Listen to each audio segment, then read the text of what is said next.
পাগলামোর সব সীমানা অতিক্রম করে গেছে। বিরহ ব্যথা হয়তো এটাকেই বলে। অগ্নির এমন হাল দেখে বুকটা চিরে যাচ্ছে। আজ আমার জন্যই অগ্নির এই দশা। হীরাকে কাঁচ ভেবে দূরে ঠেলে দিয়েছি। নিজের মাঝে আজ প্রতিজ্ঞা করলাম কোনো দিন আর নিজের থেকে নিজের ভালোবাসার মানুষকে দূরে যেতে দিব না। নিজের শেষ নিঃশ্বাস পর্যন্ত তার সাথে থাকব। হোটেলের পুল সাইডে টেবিলে বসে আছি। অগ্নি রিসেপশনিস্ট এর সাথে কথা বলছে। ভাইয়া অগ্নির সাথে। কিছুক্ষণ পর ঢাকার উদ্দেশ্য রওনা হব। তানিন পুলের সামনে খেলছে। ভাবি আমার সাথে বসে আছে। ভাবি আমার গালে হাত রেখে বলে, আজ তোমার চেহারায় এক অন্যরকম খুশি দেখতে পারছি। চেহারার সৌন্দর্য ফুটে উঠেছে। এতটা দিন এই রূপ এই হাসি কোথায় ছিল শুনি। ভাবি এই হাসির কারণ যে অগ্নি। আমার রূপ সুখ খুশি সবকিছু যে অগ্নিকে ঘিরে। ভাবি তুমি ঠিক বলেছিলে, আমার অগ্নির কথা শোনার দরকার ছিল। যদি তখন অগ্নিকে একটা সুযোগ দিতাম তাহলে কোনো ভুল বোঝাবুঝি হতো না। না আমাদের মাঝে কোনো দূরত্ব আসতো। ভালোবাসার প্রথম ধাপ বিশ্বাস, যা আমি কিছু সময়ের জন্য ভুলে গিয়েছিলাম। কিন্তু এখন বুঝতে পারছি আমার ভুল। কোনো দিন অগ্নির আর আমার মাঝে ভুল বুঝাবুঝি হতে দিব না। ভাবি আমার গাল টেনে দিয়ে বলল, বুঝলে ননদী, অগ্নি তোমাকে অনেক চায়। তোমাকে খুব ভালোবাসে। এতটা হয়তো কেউ কাউকে ভালোবাসে না। প্রথম যখন অগ্নি তোমার ভাইয়াকে ফোন করে তোমার সাথে কথা বলতে চায়, তোমার ভাইয়া মুখের উপর সাফ মানা করে দেয়। আমাদেরও ভুল ধারণা ছিল অগ্নির সম্পর্কে, কিন্তু পরে অগ্নির পাগলামোতে রাজি হয়েছি দুজন। যা পাগলামো করেছে আল্লাহ। পারছিল না তোমাকে উড়ে এসে নিয়ে যেতে। কিন্তু ভাবি অগ্নি কি করে জানলো আমি এখানে সিলেটে আছি। তোমার মনে আছে সেদিন তোমার ভাই যখন মিটিং করছিল? হ্যাঁ ভাবি, সেখানে অগ্নির কোম্পানির লোক ছিল। অগ্নির সাথে আমাদের নতুন প্রজেক্ট শুরু করছে। আর অগ্নির ইমপ্লি ছিল যে অগ্নিকে তোমার এখানে থাকার খবর দেয়। অগ্নি সেই রাতেই আমাদের সাথে যোগাযোগ করে। তোমার জিদ সম্পর্কে আমাদের ধারণা আছে। যদি তুমি এসব শুনে এখান থেকে চলে যাও, তাই আমি আর তোমার ভাইয়া ডিসাইড করি তোমাকে আর অগ্নিকে সামনাসামনি দেখা করাই, তাহলে হয়তো সব ঠিক হবে। তাই জোর করে তোমাকে বৈশাখী মেলায় তোমাকে দিয়ে যাই। ও তাই তো বলি, সেদিন লোকটাকে এমন চেনা চেনা লাগছে কেন? অগ্নির অফিসে দেখেছি, মনে করতে পারিনি। যাই বলো হুর, অগ্নি কিন্তু তোমাকে খুব ভালোবাসে, একদম পাগলের মতো। দোয়া করি তোমাদের সংসার সুখের হোক। আমরা যেন বছর বছর গুড নিউজ পাই। আমি লজ্জায় মাথা নামিয়ে হেসে বলি, ওহো ভাবি, তুমিও না শুধু লজ্জা দেও। আহারে আমার লজ্জাবতী লাজুকলতা। অগ্নি আসতেই ভাইয়া আর ভাবিকে বিদায় জানাই। আসার সময় তানিন খুব কান্না করেছে। ভাবিও অনেক আবেগী হয়ে পড়েছিলেন। এতদিন একসাথে থেকে ছেড়ে আসতে কষ্ট হচ্ছিল, কিন্তু অগ্নির বুকের গভীরতা সব কষ্ট ভুলিয়ে দিয়েছে। মানুষ পৃথিবীর যে কোনো স্থানেই থাকুক না কেন, নিজের বাড়ির মতো শান্তির স্থান কোথাও নেই। আজ এতদিন পর নিজের বাড়ি ফিরে খুব শান্তি লাগছে। বড় এক শ্বাস ছেড়ে বিছানায় হেলান দিয়ে চোখ বুজে থাকলাম। ফিরার সাথে সাথেই হিয়া আপু, মামা, মামির কাছে অনেক জবাব দিতে হয়েছে। সবাই প্রথমে খুব রেগেছিলেন, কিন্তু পরবর্তীতে সবাই ক্ষমা করে দিয়েছে। এ কয়েক দিনে রুমের অনেক কিছুই পরিবর্তন হয়েছে। কিছু কিছু ফার্নিচার নতুন আনা হয়েছে। আমি চোখ খুলে তাকাই। আশেপাশে সবকিছুতে চোখ বুলিয়ে দেখছি। পুরো রুম জুড়ে আমার ছবি। নিশ্চয়ই অগ্নি এসব করেছে। এতটা ভালো কেউ কি করে কাউকে বাসতে পারে? কিছুক্ষণের মাঝে অগ্নি রুমে আসে। সোজা ফ্রেশ হতে চলে যায়। খানিক পর অগ্নি হাতে তোয়াল নিয়ে বেরিয়ে আসে। অগ্নিকে দেখে আমি বিছানা থেকে উঠে পরিপাটি হয়ে বসি। অগ্নি দিকে সোজাসুজি তাকাতে পারছি না। কেমন যেন লজ্জা লজ্জা লাগছে। হয়তো এতদিনের দূরত্বের কারণে এই লজ্জার সৃষ্টি। আর চোখে অগ্নির দিকে তাকিয়ে দেখি অগ্নি আমার দিকে এগিয়ে আসছে। অগ্নি আমার সামনাসামনি বসে আমার দিকে উনার নিখুঁত চাহনি নিক্ষেপ করছে। আমি ঢোক গিলে আবার বাঁকা চোখে অগ্নির দিকে তাকাই। অগ্নি একপাশ হেসে আমার গালে হাত ছুঁয়ে বলে, এত লজ্জা? লজ্জায় লাল হওয়ায় তোমাকে যে আরো সুন্দর লাগছে তা কি জানো? আমি যে কন্ট্রোললেস হয়ে যাচ্ছি তুমি বুঝতে পারছো কি? অগ্নির কথায় লজ্জায় মাথা নিচু করে এদিকে ওদিকে তাকাচ্ছি। এই লোক লজ্জা দেওয়ার কোনো সুযোগ হাতছাড়া করে না। বদলোক। অগ্নি আমার কাছে এসে আমার ঘাড়ের একপাশ থেকে চুল সরিয়ে সেখানে নিজের থুতনি ঠেকিয়ে চোখ বন্ধ করে আমার গায়ের সুবাস নিজের ভেতরে টেনে নিচ্ছে। আমি কাঁপা কাঁপা হাত পা নিয়ে চোখ বুজে নিজের কাঁপুনি শান্ত করার চেষ্টা করছি। হঠাৎ অগ্নি মাতাল স্বরে কানে আসে, এতটা দিন তোমার গায়ের এই মিষ্টি সুবাস খুব মিস করেছি। তোমার ছবি দেখে এতটা দিন কাটিয়েছি। তোমার সাথে খুব কথা বলতে ইচ্ছে করত। শক্ত জড়িয়ে ধরে নিজের সাথে মিশিয়ে রাখতে ইচ্ছে করত। কিন্তু তুমি আমার কাছে ছিলেন না। আর কোনো দিন আমাকে ছেড়ে যাবে না। তোমাকে ছাড়া আমি বাঁচতে পারবো না। এই হুরহীন অগ্নি মরে যাবে। আমি দুহাতে অগ্নিকে নিজের সাথে জড়িয়ে ধরি। অগ্নির কানের কাছে মুখ নিয়ে কম্পিত আওয়াজে বলি, এই হুর ও যে অগ্নিহীন প্রাণহীন। ওয়াদা করছি কোনো দিন আপনার থেকে দূরে যাব না। আপনার পরিজান তার অরণ্যের মাঝে সারা জীবন বিলীন থাকবে। ভালোবাসি, খুব বেশি ভালোবাসি। অগ্নি ছলছল চোখে আমার দিকে তাকিয়ে কপালে গভীর করে ঠোঁট ছোঁয়ায়। সন্ধ্যায় বাড়িতে নিশিত উৎস ভাইয়া, শেফা, তানভীর ভাইয়া আসে। আজ রাতটা তারা এখানেই থাকবে। মানা মামি কিছুক্ষণ পূর্বেই বেরিয়েছে। আজ সবাইকে একসাথে দেখে খুব শান্তি লাগছে। এতদিন যেন নিজেকে কোনো জেলখানায় বন্দী করে রেখেছিলাম।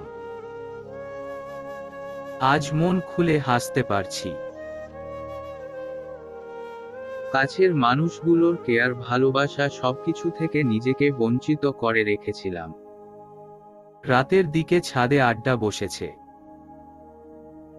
অগ্নি, আবির ভাইয়া, উৎস ভাইয়া একপাশে, অন্য পাশে আমি, নিশিত, হিয়া আপু। নিশিত কথার মাঝে মজার ছলে বলে, ও মাই গড ভাবি, তুমি হুট করে কিভাবে গায়েব হয়ে গেলে? আর ফিরার পর এত বড় সারপ্রাইজ পাবো কল্পনাও করতে পারিনি। কেন খুশি হওনি? ফুফি হবে। অফকোর্স ভাবি, খুশি মানে আমি তো মহা খুশি। বাড়িতে নতুন সদস্য আসছে। হিয়া ভাবি আমাদের রাজপুত্র দিয়েছে। তুমি একটা রাজকন্যা দিবে বলেই বাবুর কপালে চুমু দেয়।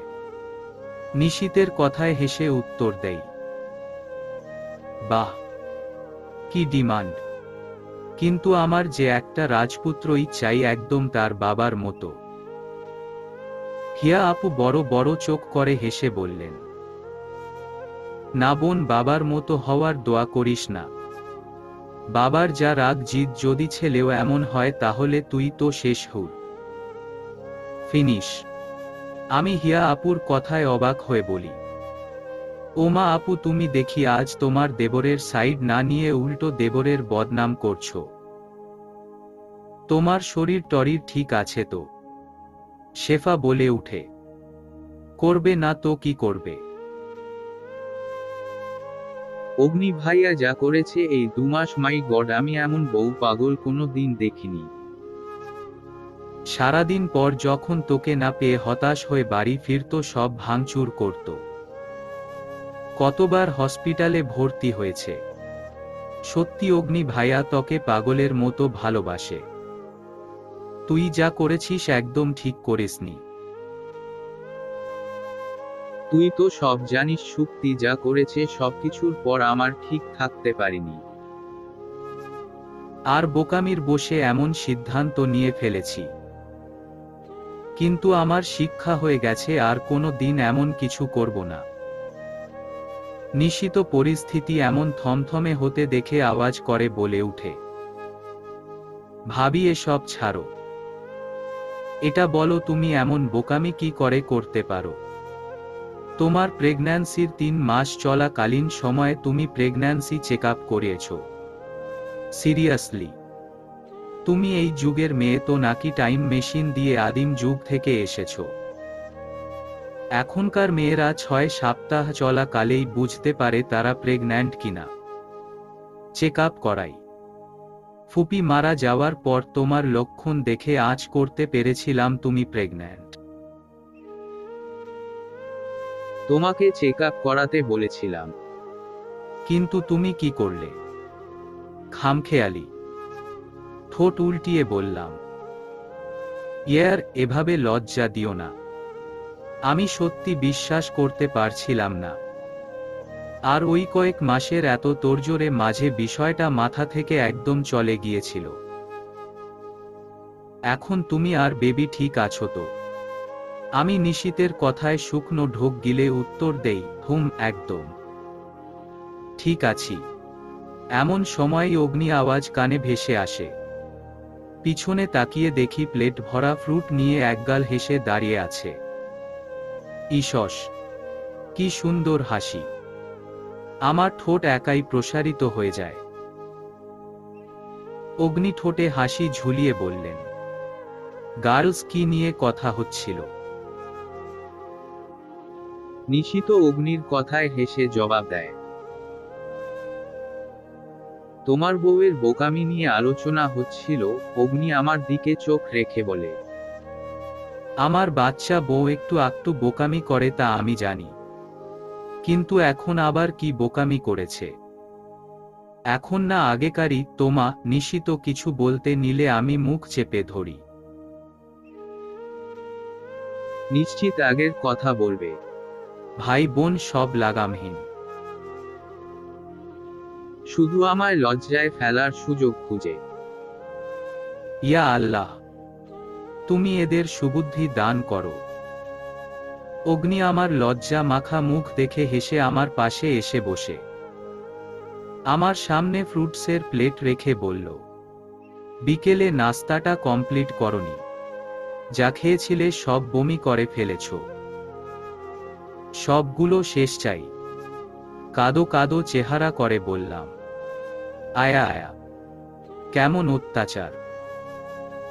অগ্নি আমার কপালে চুমু দিয়ে বললেন, তোমার হেলথের জন্য খেতে হবে। সবটা যেন শেষ হয়। আমি মুখ ফুলিয়ে সামনে তাকিয়ে দেখি হিয়া আপু, নিশিত, শেফা নিচের দিকে তাকিয়ে হাসছে। আমি লজ্জায় শেষ। এই লোকটা আমাকে লজ্জায় মারবে। এমন কেন উনি? একদম বেপরোয়া। উনার ভালোবাসার কোনো তুলনা হয় না। অগ্নির ভালোবাসা সীমাহীন, অফুরন্ত, বেপরোয়া। সাদার তুষারে ঢাকা এক পাহাড়ে দাঁড়িয়ে আছি। সবকিছু সাদা,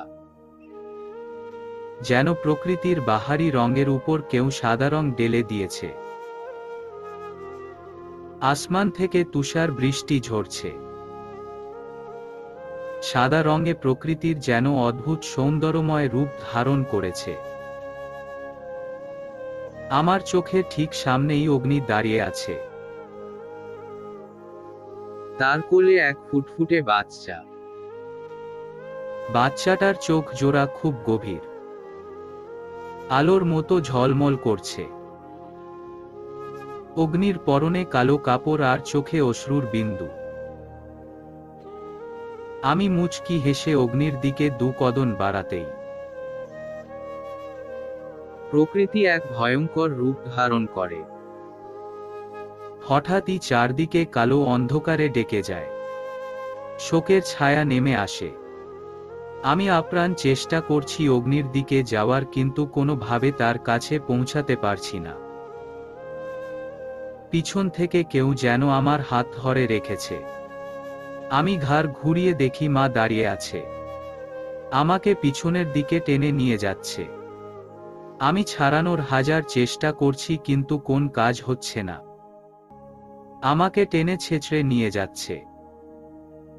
আমি অনেক কান্নাকাটি করছি, কিন্তু আমার কোনো কথাই মা কানে নিচ্ছে না। আমাকে একদম পাহাড়ের কিনারায় নিয়ে আসে। নিজের সাথে নিয়ে ঝাঁপ দেয়। আমি অগ্নি বলে সজোরে চিৎকার করি। আমি চোখ বন্ধ করে চিৎকার করে কান্না করছি। অগ্নির গলার স্বর কানে আসতেই আমি চোখ খুলে তাকাই।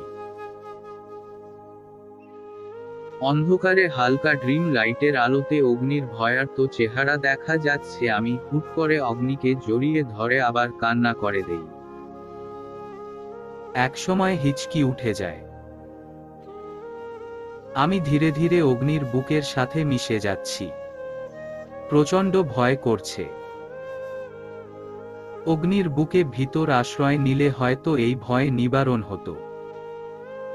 অগ্নি আমার পিঠে হাত বুলিয়ে আমাকে শান্ত করার চেষ্টা করছে, কিন্তু কোনোভাবেই নিজেকে শান্ত করতে পারছি না। অগ্নি আমার কাঁধে বেশ কয়েকটা চুমু দিয়ে চুলে হাত বুলিয়ে দিতে দিতে বলে, কি হয়েছে, কোনো খারাপ স্বপ্ন দেখেছ? আমি অগ্নিকে জড়িয়ে ধরেই হ্যাঁ বোধক মাথা নাড়াই। অগ্নি আমাকে ছাড়িয়ে বেডের পাশে বেড বক্র থেকে পানির গ্লাসটা নিয়ে আমার দিকে এগিয়ে দেয়। আমি এক ডোকে পুরোটা পানি শেষ করি। অগ্নি আমার চোখে জল মুছে দিয়ে বলল, চোখ বন্ধ করে গভীর শ্বাস নেও। আমি অগ্নির দিকে একদৃষ্টিতে তাকিয়ে আছি।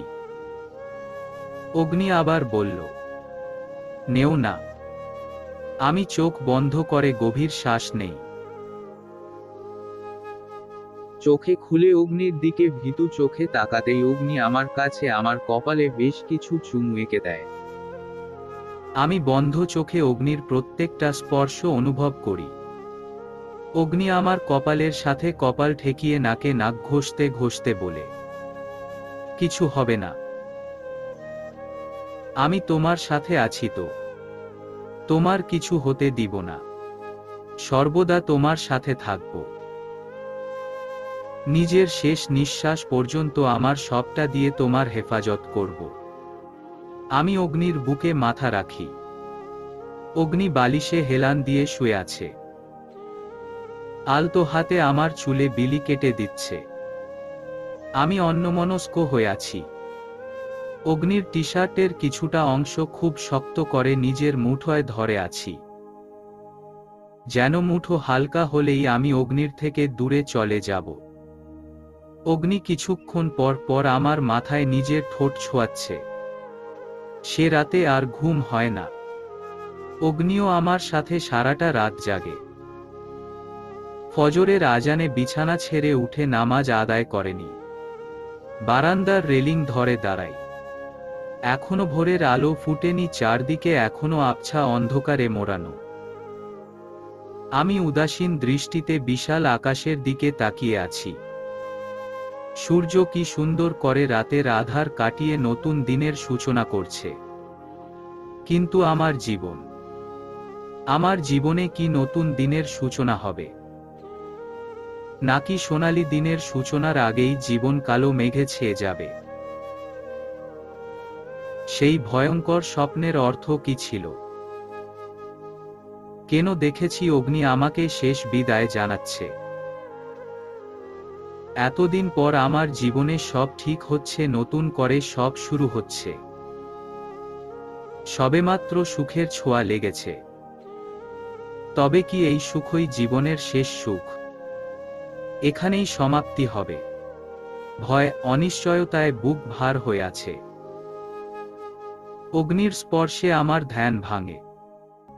অগ্নি পিছন থেকে নিজের বাহুডোরে আবদ্ধ করে নিয়েছে, কানের কাছে ফিসফিস করে বলে, কি ভাবছ? রাতের সেই ভয়ঙ্কর স্বপ্নের নিয়ে? এর অর্থ কি ছিল? কি এমন স্বপ্ন যা আমার পরিজনকে এতটা বিরক্ত করছে? দেখেছি আমরা এক মণিমুগ্ধকর অপরূপ সুন্দর পাহাড়ের উপর আছি। আপনার কোলে একটা নূরের মতো ছোট্ট শিশু আমার দিকে ফ্যালফ্যাল করে তাকিয়ে আছে। এতে ভয় পাবার কি আছে? এটা তো ভালো স্বপ্ন। এখানেই শেষ না। তারপর হঠাৎ চারদিক কালো হয়ে গেল। আপনার চোখে অশ্রু। মা আমাকে টেনে উনার সাথে নিয়ে পাহাড়ের কিনারায় যাচ্ছে। তারপর আমাকে নিয়ে হুট করে পাহাড় থেকে ঝাঁপ দেয়। আমার কথা শেষ হতেই অগ্নি আমাকে তার দিকে ফিরায়। তখনও আমার হাত পা ভয় কাঁপছে, চোখে জল ভিড় করছে। অগ্নি আমার দু গালে আলতো করে হাত রেখে বলল, পরিজান, শান্ত হও। এটা শুধুমাত্র একটা খারাপ স্বপ্ন। আমরা সারাদিন যা নিয়ে ভাবি তা আমাদের মন আর মস্তিষ্ককে স্টোরি ক্রিয়েট করে, যা বিশ্রামের সময় আমাদের মস্তিষ্ক দেখায়। এটা খারাপ স্বপ্ন যার সাথে আমাদের জীবনের কোনো সম্পর্ক নেই। এসব নিয়ে চিন্তা করে মন খারাপ করো না। তোমার এখন হাসি খুশি থাকার সময়। সব সময় হাসি খুশি থাকবে কেমন? আমি পলক ঝাপটে হ্যাঁ বোধক ইশারা করি। অগ্নি আমাকে আমার নিজের বুকে জড়িয়ে নেয়। আমি মুচকি হেসে অগ্নির বুকের বা পাশে হাত রাখি।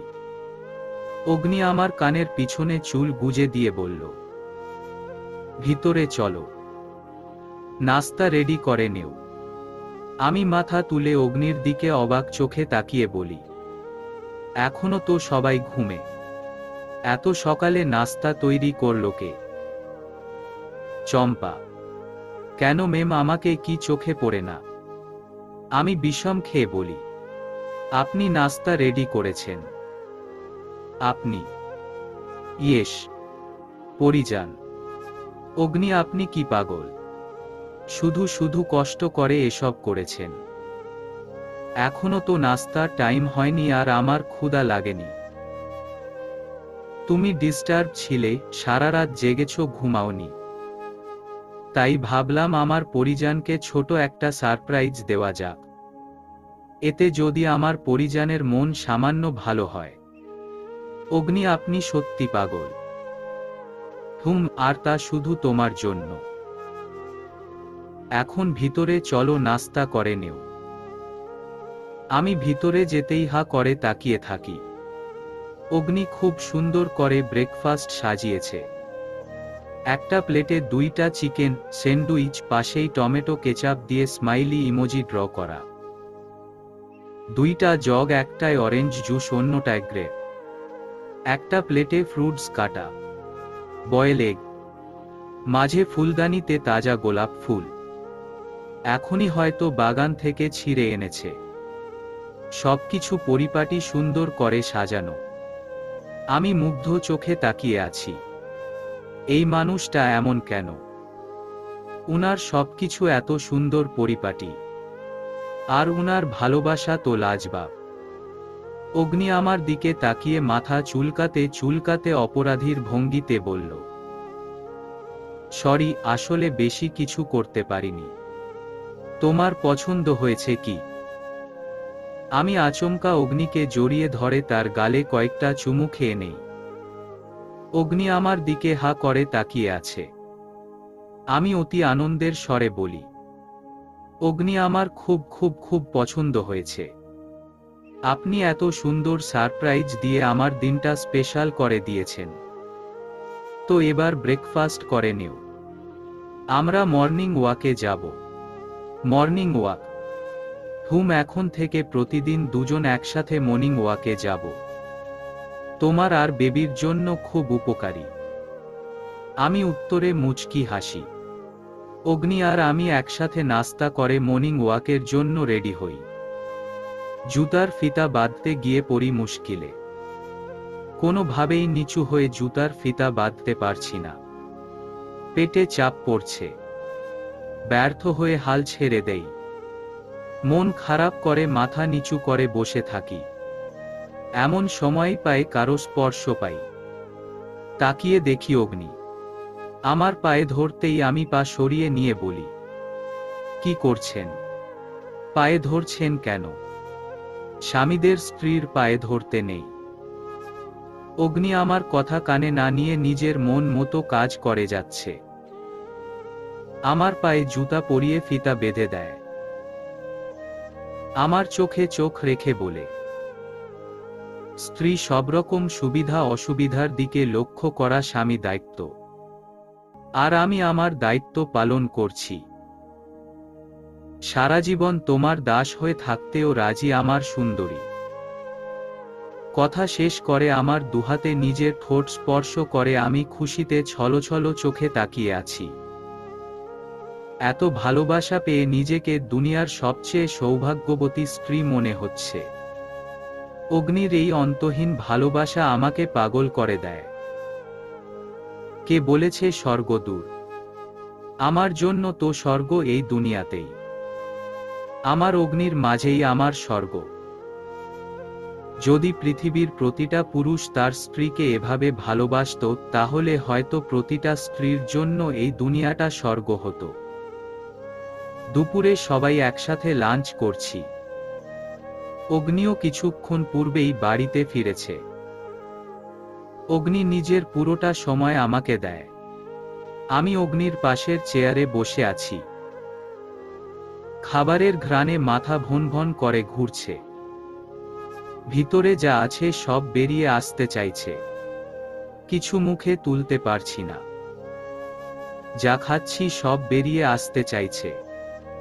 পেটটাও ঘুরঘুর করছে। আমি কোনো রকম নাক মুখ চেপে ধরে আছি। অগ্নি আমার প্রত্যেকটা কাজ খুব গভীরভাবে খেয়াল করছে। আমার এখন অবস্থা দেখে অগ্নি জিজ্ঞেস করে, কি হয়েছে হুর, খাচ্ছ না কেন? খুব খারাপ লাগছে কি? টেবিলে সবার দৃষ্টি আমার দিকে। আমি মুখ থেকে হাত সরিয়ে চোখ মুখ স্বাভাবিক করার চেষ্টা করে বললাম, না কিছু না, খাচ্ছি। অগ্নিকে আমার দিকে তাকিয়ে থাকতে থেকে জোরপূর্বক মুখে হাসির রেখা টেনে এক লোকমা মুখে তুলি। অগ্নি আমার দিকে কিছুক্ষণ তাকিয়ে নিজের খাবারে ধ্যান দেয়। 2-3 লোকমা মুখে তুলতেই আমার খারাপ লাগা শুরু করে দেয়। ভিতরে সবকিছু ভলকাতে শুরু করে। যতটুকু খেয়েছি সব উপরের দিকে চলে আসছে। টেবিল ছেড়ে তাড়াতাড়ি উঠে বেসিনের দিকে যাই। যতটুকু খেয়েছি সব বেরিয়ে আসে। অনবরত বমি হচ্ছে। আমার নাজেহাল অবস্থা, শরীর চলছে না। বড় বড় শ্বাস নিচ্ছি। ততক্ষণে অগ্নিও এসে গেছে। আমাকে পিছন থেকে এসে ধরে। আমি পুরো শরীরের ভর অগ্নির উপর ছেড়ে নেই। ক্লান্তিতে চোখ বুজে আসছে। অগ্নি আমার মুখ পরিষ্কার করে কোলে তুলে রুমে নিয়ে যায়। রুমের বিছানায় শুইয়ে দিয়ে আমার পাশে আধশোয়া হয়ে বসে।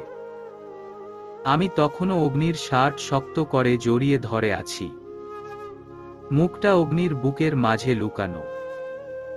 অগ্নি আমার গালে আলতো করে স্লাইড করছে। আমি নিভু নিভু চোখে অগ্নির মুখের দিকে তাকাই। অগ্নির চেহারায় স্পষ্ট চিন্তার ছাপ। কপাল কুঁচকানো। আমার গালে আগের মতো স্লাইড করতে করতে চিন্তিত স্বরে বলে, খুব খারাপ লাগছে। তুমি ঠিক আছো? আমি চোখে পাতা ঝাপটিয়ে উত্তর দেই, আমি ঠিক আছি। কথা বলার মতো শক্তি আমি পাচ্ছি না। শরীর প্রচণ্ড দুর্বল লাগছে।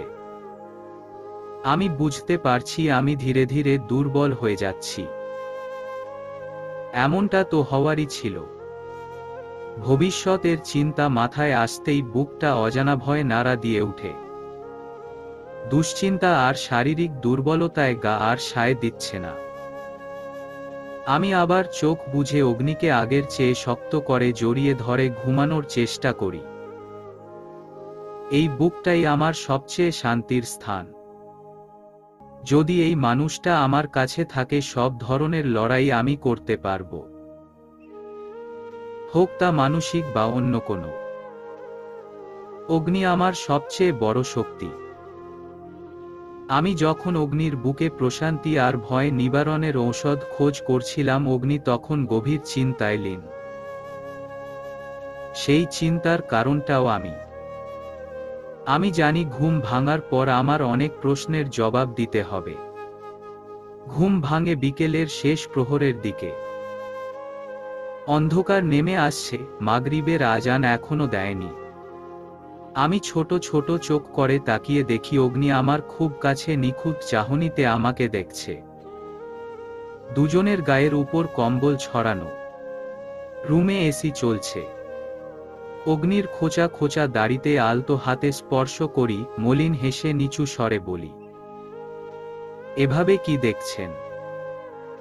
অগ্নি আমার হাতের তালুতে চুমু দিয়ে আলতো করে নিজের মুঠোবদ্ধ করে। অগ্নির গভীর চোখজোড়ায় ভয়, যা স্বচ্ছভাবে ফুটে আছে। অগ্নির আমার দিকে তখনও আগের দৃষ্টিতে তাকিয়ে আছে। আমি আবার প্রশ্ন করলাম, কি বলবেন না? অগ্নি ভাঙা স্বরে জবাব দিলেন, হুর, আমার ভয় হচ্ছে, প্রচণ্ড ভয়। মনে হচ্ছে তুমি আমার থেকে দূরে চলে যাবে, হারিয়ে যাবে। আমার অন্য কোনো কিছুর প্রয়োজন নেই। আমার শুধু তোমাকে চাই। তোমার শরীরের দিন দিন এই অবনতি আমার ভয় বাড়াচ্ছে। অগ্নি, আপনি শুধু শুধু ভয় পাচ্ছেন। আমি ঠিক আছি। নাহুর, তুমি ঠিক নেই। কি ভেবেছ? তোমার শরীরের দুর্বলতা আমার চোখে পড়ছে না। আমি স্পষ্ট দেখতে পারছি তুমি প্রচুর অসুস্থ। গলা ভেঙে যাওয়া, এমন ঘন ঘন বমি, ঘুমের সময় এভাবে ঘেমে যাওয়া, এগুলো স্বাভাবিক। অগ্নি, প্রেগন্যান্সির সময় এসব স্বাভাবিক। প্রেগন্যান্সির সময় মেয়েদের ঘ্রাণ শক্তি প্রখর হয়, যার ফলে কোনো প্রকার তৈলাক্ত খাবার বা অতিমাত্রা ঘ্রাণ যুক্ত কোন জিনিসের কারণে এমন বমি হয়। গর্ভাবস্থায় একজন নারীর শরীরে প্রতিদিনে 1 বছরের তুলনায় বেশি ইস্ট্রোজেন হরমোন ক্ষরণ করেন, যার ফলে গলার স্বর ভেঙে যায়, অতিরিক্ত ঘাম হয়, পায়ে পানি আসে। এসব কিছু অস্বাভাবিক কিছু না। যতই স্বাভাবিক হোক না কেন, আমার মন মানছে না। তাই তোমার চেনা ডক্টরের অ্যাপয়েন্টমেন্ট নিয়েছি। 7টার দিকে যাচ্ছি চেকআপের জন্য। রেডি থেকো। অগ্নির কথায় আমি চিন্তিত হয়ে পড়ি। ভয় আরো বেড়ে যায়। মৃদু স্বরে বলি, অগ্নি, আপনি শুধু শুধুই টেনশন করছেন। চেকআপ করতে হবে কেন? আমি ঠিক আছি। চেকআপ না করা পর্যন্ত আমি নিশ্চিত হতে পারছি না। ওকে, তাহলে ঠিক আছে। আমি আর হিয়া আপু যে চেকআপ করে আসব। উহু, তোমার সাথে আমি যাব। আমি তোমার সুস্থতার কথা ডক্টরের মুখ থেকে শুনে নিশ্চিত হতে চাই। তা না হলে আমার মন অশান্ত থাকবে। অগ্নি, আপনি শুধু শুধু চিন্তা করছেন। আমি আর আপু সব ম্যানেজ করতে পারবো তো? তুমি কেন আমার সাথে ডক্টরের কাছে যেতে চাইছো না? Is everything okay? তুমি কি আমার থেকে কিছু লোকাচ্ছ বা লোকাতে চাইছো? আমি শুকনো ঢোক গিলে বলি, না, একদম না। কি লুকাবো? কিচ্ছু লুকাচ্ছি না। কথাটা বলেই অন্যদিকে মুখ ফিরিয়ে উঠে বসি। অগ্নি আমার দিকে সন্দেহযুক্ত দৃষ্টিতে তাকিয়ে থাকে, যেন আমার কথা অগ্নির খুব একটা বিশ্বাস হয়নি। ডক্টর আন্টির সামনে বসে আছি, আমার হাত পা ঘেমে আসছে, টেনশনে কপালেও ঘাম জমেছে।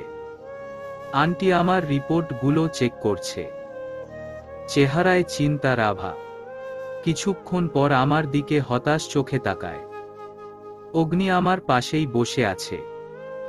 অগ্নি চিন্তিত স্বরে আন্টিকে জিজ্ঞেস করেন, আন্টি সব ঠিক আছে তো? আন্টি হতাশ স্বরে বললেন, অগ্নি কিছু ঠিক নেই, অবস্থা খুব একটা ভালো না। কথাটা শুনে অগ্নির চেহারার রং পাল্টিয়ে যায়। অগ্নি থতমত গলায় বলল, আন্টি প্লিজ বিস্তারিত বলুন, আমার খুব ভয় হচ্ছে। অগ্নি, হুরের প্রেগন্যান্সিতে কিছু কমপ্লিকেশন আছে। অগ্নি, আমি এখন যা বলবো খোলাখুলি ভাবে বলবো, তোমার সবটা জানা দরকার। আমি প্রথম থেকেই হুরের ট্রিটমেন্ট করছি। হুরের পাস্ট মেডিকেল রিপোর্ট সম্পর্কে সবকিছু আমার জানা। হুরের কিছু প্রবলেম ছিল, যার ফলে আমি হুরের ট্রিটমেন্ট করে মেডিসিন কোর্স দিয়েছিলাম। প্রবলেমটা এমন ছিল যে হুরের মা হওয়ার চান্স 50% ছিল। আল্লাহর অশেষ কৃপায় হুর প্রেগন্যান্ট হয়েছে, কিন্তু এতে কিছু প্রবলেম আছে। এটি প্রেগন্যান্সির জন্য খুবই ঝুঁকিপূর্ণ। হুরের হিমোগ্লোবিনের পয়েন্ট এমনিতেই কম, শরীরের রক্তশূন্যতা রয়েছে, তার উপর প্রেশার নিয়ন্ত্রণে আসে না, শরীর ফুরবল। এতে মায়ের জন্য লাইফ রিস্ক হতে পারে। তাই আমি হুরকে এভ্রশন করতে বলি, কিন্তু হুর মানতে নারাজ। সে বাচ্চা চায়, তাই কোনো উপায় না পেয়ে হুরকে প্রতিকারের জন্য ইনজেকশন নিতে বলি, কিন্তু এরপর হুরের আর কোন খোঁজ নেই। রিপোর্ট অনুযায়ী হুর টাইম টু টাইম ইনজেকশন নেয়নি। এখনকার রিপোর্ট অনুযায়ী বেবি সুস্থ আছে, কিন্তু ডেলিভারির সময় হুর ও বেবি দুজনের প্রবলেম হতে পারে। মৃত্যু হতে পারে, বাঁচার চান্সেস কম। অগ্নি আমার দিকে রাগান্বিত চোখে তাকায়। আমি বেশ বুঝতে পারছি অগ্নির রাগের কারণটা কি। অগ্নির চোখ টলটল করছে। অগ্নি আমার দিকে তাকিয়ে দাঁতে দাঁত চেপে বলে, আমাকে এসব আগে জানাওনি কেন? আমি চুপ করে আছি, ভয়ে আমার হাত পা কাঁপছে। এতটা দিন ঠিক এই ভয়েই ছিলাম। অগ্নির আমার ধমক দিয়ে বলে, আমি কিছু বলছি হুর, আমাকে জানাওনি কেন? হোয়াই? অগ্নির শেষ ধমকে আমি কেঁপে উঠি। অগ্নিকে এভাবে রেগে যেতে দেখে ডক্টর আন্টি অগ্নিকে বলে, বিকুল অগ্নি, এখন মাথা গরম করার সময় না। হুর যা বোকামি করার তা করে ফেলেছে, কিন্তু এখন সলিউশন খোঁজা দরকার। আন্টি আমাকে বলুন কি করতে হবে, আমি সব করব। আমার হুর যেন সুস্থ থাকে। এর জন্য যত টাকা লাগে, যা যা করতে হবে আমি সব করব। অগ্নি করুণ স্বরে বললেন। অগ্নির চোখে মুখে ভয়, যেন সে দিশেহারা হয়ে গেছে। অগ্নির এমন মুখ দেখে আমার ভিতরের সব ভেঙে কান্নার ঢল নামতে চাইছে। আন্টি বললেন, হুরের সাথে আমার সম্পর্ক এখনকার না, অনেক আগের। আমি আর হুরের মামি ক্লাসমেট। হুরকে দেখে তার মা হুমায়রার কথা মনে পড়ছে। সে ও হুরের মতোই ছিল, জেদি। হুমায়রার ও প্রেগন্যান্সিতে কমপ্লিকেটেড ছিল, কিন্তু সে হুরকে বেছে নিয়েছে, যার ফলে ডেলিভারির সময় তার মৃত্যু হয়। হুর আমার কাছে আমার মেয়ের মতো। আমি নিজের বেস্ট ট্রাই করব। আর হ্যাঁ, এই সময়টায় সবচেয়ে বড় ঔষধি হলো সাহস। কি করছেন? পায়ে ধরছেন কেন? স্বামীদের স্ত্রীর পায়ে ধরতে নেই। অগ্নি আমার কথা কানে না নিয়ে নিজের মন মতো কাজ করে যাচ্ছে। আমার পায়ে জুতা পরিয়ে ফিতা বেঁধে দেয়। আমার চোখে চোখ রেখে বলে, স্ত্রী সব রকম সুবিধা অসুবিধার দিকে লক্ষ্য করা স্বামী দায়িত্ব। আর আমি আমার দায়িত্ব পালন করছি। সারা জীবন তোমার দাস হয়ে থাকতেও রাজি আমার সুন্দরী। কথা শেষ করে আমার দুহাতে নিজের ঠোঁট স্পর্শ করে আমি খুশিতে ছলছল চোখে তাকিয়ে আছি। এত ভালোবাসা পেয়ে নিজেকে দুনিয়ার সবচেয়ে সৌভাগ্যবতী স্ত্রী মনে হচ্ছে। অগ্নির এই অন্তহীন ভালোবাসা আমাকে পাগল করে দেয়। কে বলেছে স্বর্গ দূর? আমার জন্য তো স্বর্গ এই দুনিয়াতেই। আমার অগ্নির মাঝেই আমার স্বর্গ। যদি পৃথিবীর প্রতিটা পুরুষ তার স্ত্রীকে এভাবে ভালোবাসতো, তাহলে হয়তো প্রতিটা স্ত্রীর জন্য এই দুনিয়াটা স্বর্গ হতো। দুপুরে সবাই একসাথে লাঞ্চ করছি। অগ্নিও কিছুক্ষণ পূর্বেই বাড়িতে ফিরেছে। অগ্নি নিজের পুরোটা সময় আমাকে দেয়। আমি অগ্নির পাশের চেয়ারে বসে আছি। খাবারের ঘ্রাণে মাথা ভন ভন করে ঘুরছে। ভিতরে যা আছে সব বেরিয়ে আসতে চাইছে। কিছু মুখে তুলতে পারছি না। যা খাচ্ছি সব বেরিয়ে আসতে চাইছে। পেটটাও ঘুরঘুর করছে। আমি কোনো রকম নাক মুখ চেপে ধরে আছি। অগ্নি আমার প্রত্যেকটা কাজ খুব গভীরভাবে খেয়াল করছে। আমার এখন অবস্থা দেখে অগ্নি জিজ্ঞেস করে, কি হয়েছে হুর, খাচ্ছ না কেন? খুব খারাপ লাগছে কি? টেবিলে সবার দৃষ্টি আমার দিকে। আমি মুখ থেকে হাত সরিয়ে চোখ মুখ স্বাভাবিক করার চেষ্টা করে বললাম, না কিছু না, খাচ্ছি। অগ্নিকে আমার দিকে তাকিয়ে থাকতে থেকে জোরপূর্বক মুখে হাসির রেখা টেনে এক লোকমা মুখে তুলি। অগ্নি আমার দিকে কিছুক্ষণ তাকিয়ে নিজের খাবারে ধ্যান দেয়। 2-3 লোকমা মুখে তুলতেই আমার খারাপ লাগা শুরু করে দেয়। ভিতরে সবকিছু ভলকাতে শুরু করে। যতটুকু খেয়েছি সব উপরের দিকে চলে আসছে। টেবিল ছেড়ে তাড়াতাড়ি উঠে বেসিনের দিকে যাই। যতটুকু খেয়েছি সব বেরিয়ে আসে। অনবরত বমি হচ্ছে। আমার নাজেহাল অবস্থা, শরীর চলছে না। বড় বড় শ্বাস নিচ্ছি। ততক্ষণে অগ্নিও এসে গেছে। আমাকে পিছন থেকে এসে ধরে।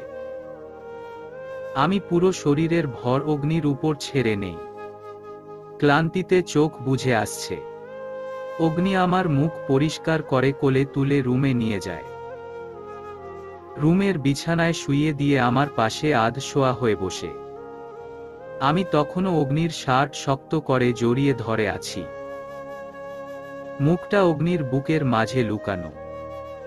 অগ্নি আমার গালে আলতো করে স্লাইড করছে। আমি নিভু নিভু চোখে অগ্নির মুখের দিকে তাকাই। অগ্নির চেহারায় স্পষ্ট চিন্তার ছাপ। কপাল কুঁচকানো। আমার গালে আগের মতো স্লাইড করতে করতে চিন্তিত স্বরে বলে, খুব খারাপ লাগছে। তুমি ঠিক আছো? আমি চোখে পাতা ঝাপটিয়ে উত্তর দেই, আমি ঠিক আছি। কথা বলার মতো শক্তি আমি পাচ্ছি না। শরীর প্রচণ্ড দুর্বল লাগছে। আমি বুঝতে পারছি আমি ধীরে ধীরে দুর্বল হয়ে যাচ্ছি। এমনটা তো হওয়ারই ছিল। ভবিষ্যতের চিন্তা মাথায় আসতেই বুকটা অজানা ভয়ে নাড়া দিয়ে ওঠে। দুশ্চিন্তা আর শারীরিক দুর্বলতায় গা আর সায় দিচ্ছে না। আমি আবার চোখ বুজে অগ্নিকে আগের চেয়ে শক্ত করে জড়িয়ে ধরে ঘুমানোর চেষ্টা করি। এই বুকটাই আমার সবচেয়ে শান্তির স্থান। যদি এই মানুষটা আমার কাছে থাকে, সব ধরনের লড়াই আমি করতে পারবো। হোক তা মানসিক বা অন্য কোনো। অগ্নি আমার সবচেয়ে বড় শক্তি। আমি যখন অগ্নির বুকে প্রশান্তি আর ভয় নিবারণের ঔষধ খোঁজ করছিলাম, অগ্নি তখন গভীর চিন্তায় লীন। সেই চিন্তার কারণটাও আমি। আমি জানি ঘুম ভাঙার পর আমার অনেক প্রশ্নের জবাব দিতে হবে। ঘুম ভাঙে বিকেলের শেষ প্রহরের দিকে। অন্ধকার নেমে আসছে, মাগরিবের আজান এখনো দেয়নি। আমি ছোট ছোট চোখ করে তাকিয়ে দেখি অগ্নি আমার খুব কাছে নিখুঁত চাহনিতে আমাকে দেখছে। দুজনের গায়ের উপর কম্বল ছড়ানো। রুমে এসি চলছে। অগ্নির খোঁচা খোঁচা দাড়িতে আলতো হাতে স্পর্শ করি, মলিন হেসে নিচু স্বরে বলি, এভাবে কি দেখছেন? অগ্নি আমার হাতের তালুতে চুমু দিয়ে আলতো করে নিজের মুঠোবদ্ধ করে। অগ্নির গভীর চোখজোড়ায় ভয়, যা স্বচ্ছভাবে ফুটে আছে। অগ্নির আমার দিকে তখনও আগের দৃষ্টিতে তাকিয়ে আছে। আমি আবার প্রশ্ন করলাম, কি বলবেন না? অগ্নি ভাঙা স্বরে জবাব দিলেন, হুর আমার ভয় হচ্ছে, প্রচণ্ড ভয়। মনে হচ্ছে তুমি আমার থেকে দূরে চলে যাবে, হারিয়ে যাবে। আমার অন্য কোনো কিছুর প্রয়োজন নেই। আমার শুধু তোমাকে চাই। তোমার শরীরের দিন দিন এই অবনতি আমার ভয় বাড়াচ্ছে। অগ্নি, আপনি শুধু শুধু ভয় পাচ্ছেন। আমি ঠিক আছি। নাহুর, তুমি ঠিক নেই। কি ভেবেছ? তোমার শরীরের দুর্বলতা আমার চোখে পড়ছে না।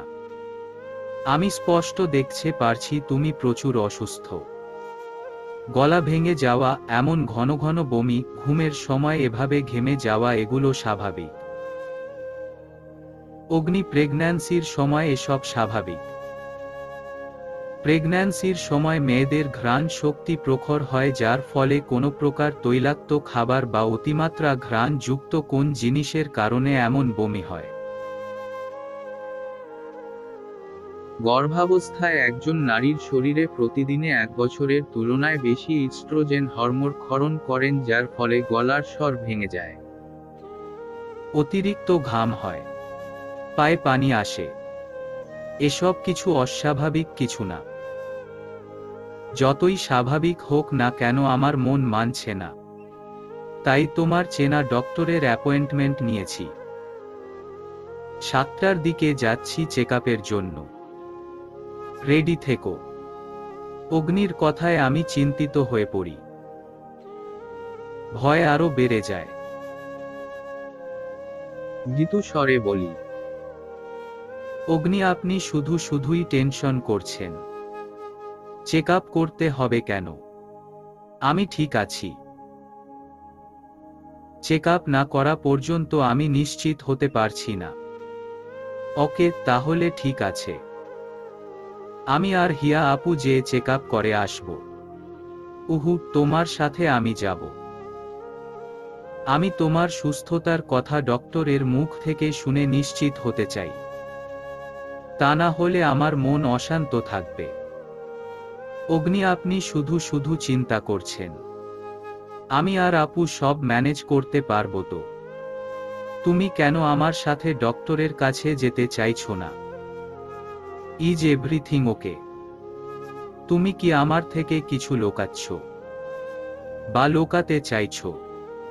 আমি শুকনো ঢোক গিলে বলি,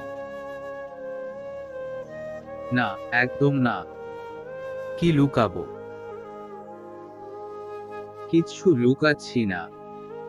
কথাটা বলেই অন্যদিকে মুখ ফিরিয়ে উঠে বসি। অগ্নি আমার দিকে সন্দেহযুক্ত দৃষ্টিতে তাকিয়ে থাকে। যেন আমার কথা অগ্নির খুব একটা বিশ্বাস হয়নি। ডক্টর আন্টির সামনে বসে আছি। আমার হাত পা ঘেমে আসছে। টেনশনে কপালেও ঘাম জমেছে। আন্টি আমার রিপোর্টগুলো চেক করছে। চেহারায় চিন্তার আভা। কিছুক্ষণ পর আমার দিকে হতাশ চোখে তাকায়। অগ্নি আমার পাশেই বসে আছে। অগ্নি চিন্তিত স্বরে আন্টিকে জিজ্ঞেস করেন, আন্টি সব ঠিক আছে তো? আন্টি হতাশ স্বরে বললেন।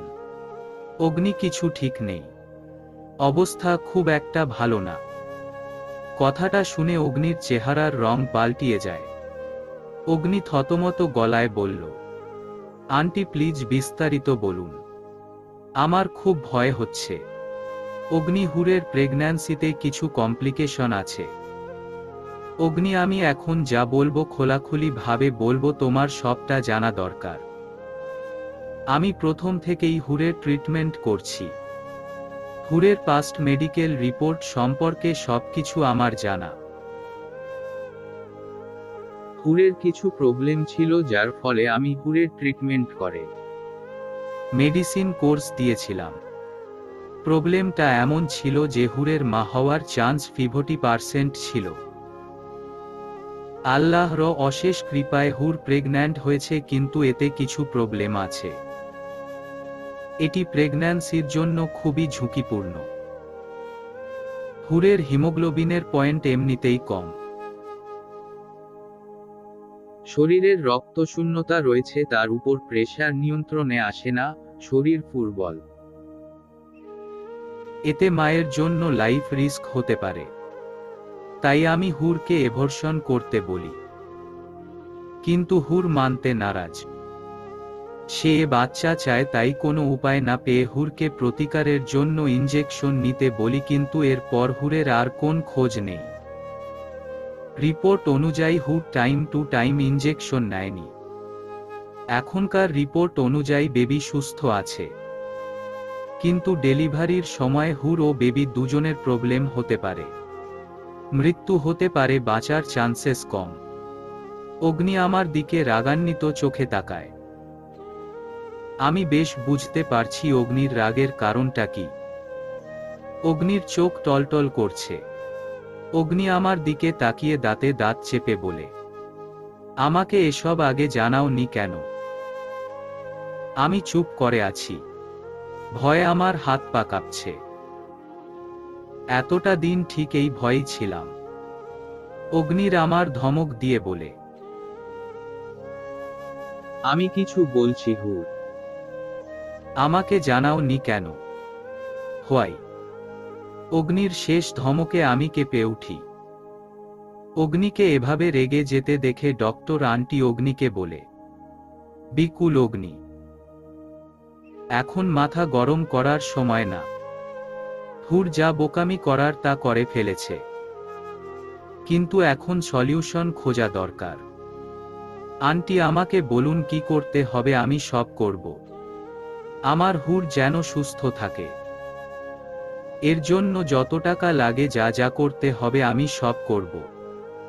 অগ্নি করুণ স্বরে বললেন। অগ্নির চোখে মুখে ভয়, যেন সে দিশেহারা হয়ে গেছে।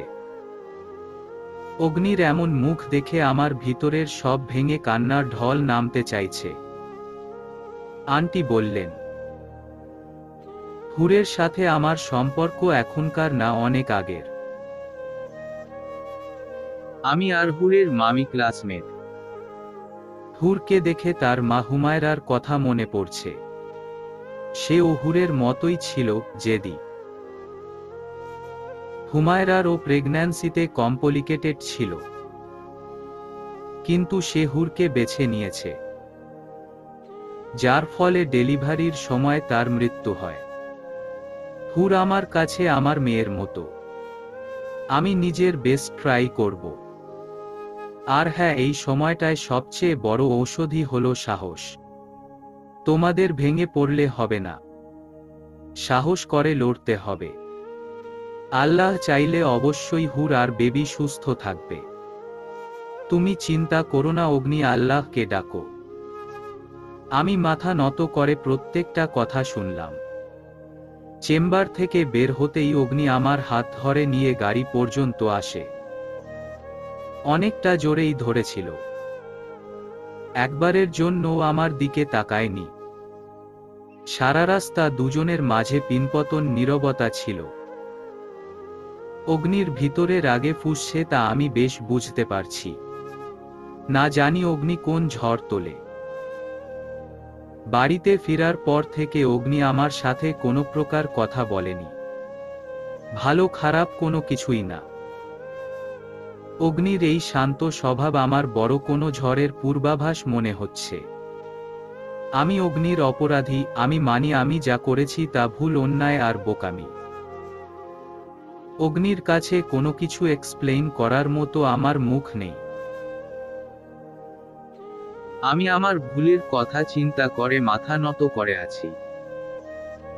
মন খুব ডাকছে, না জানি কি হবে।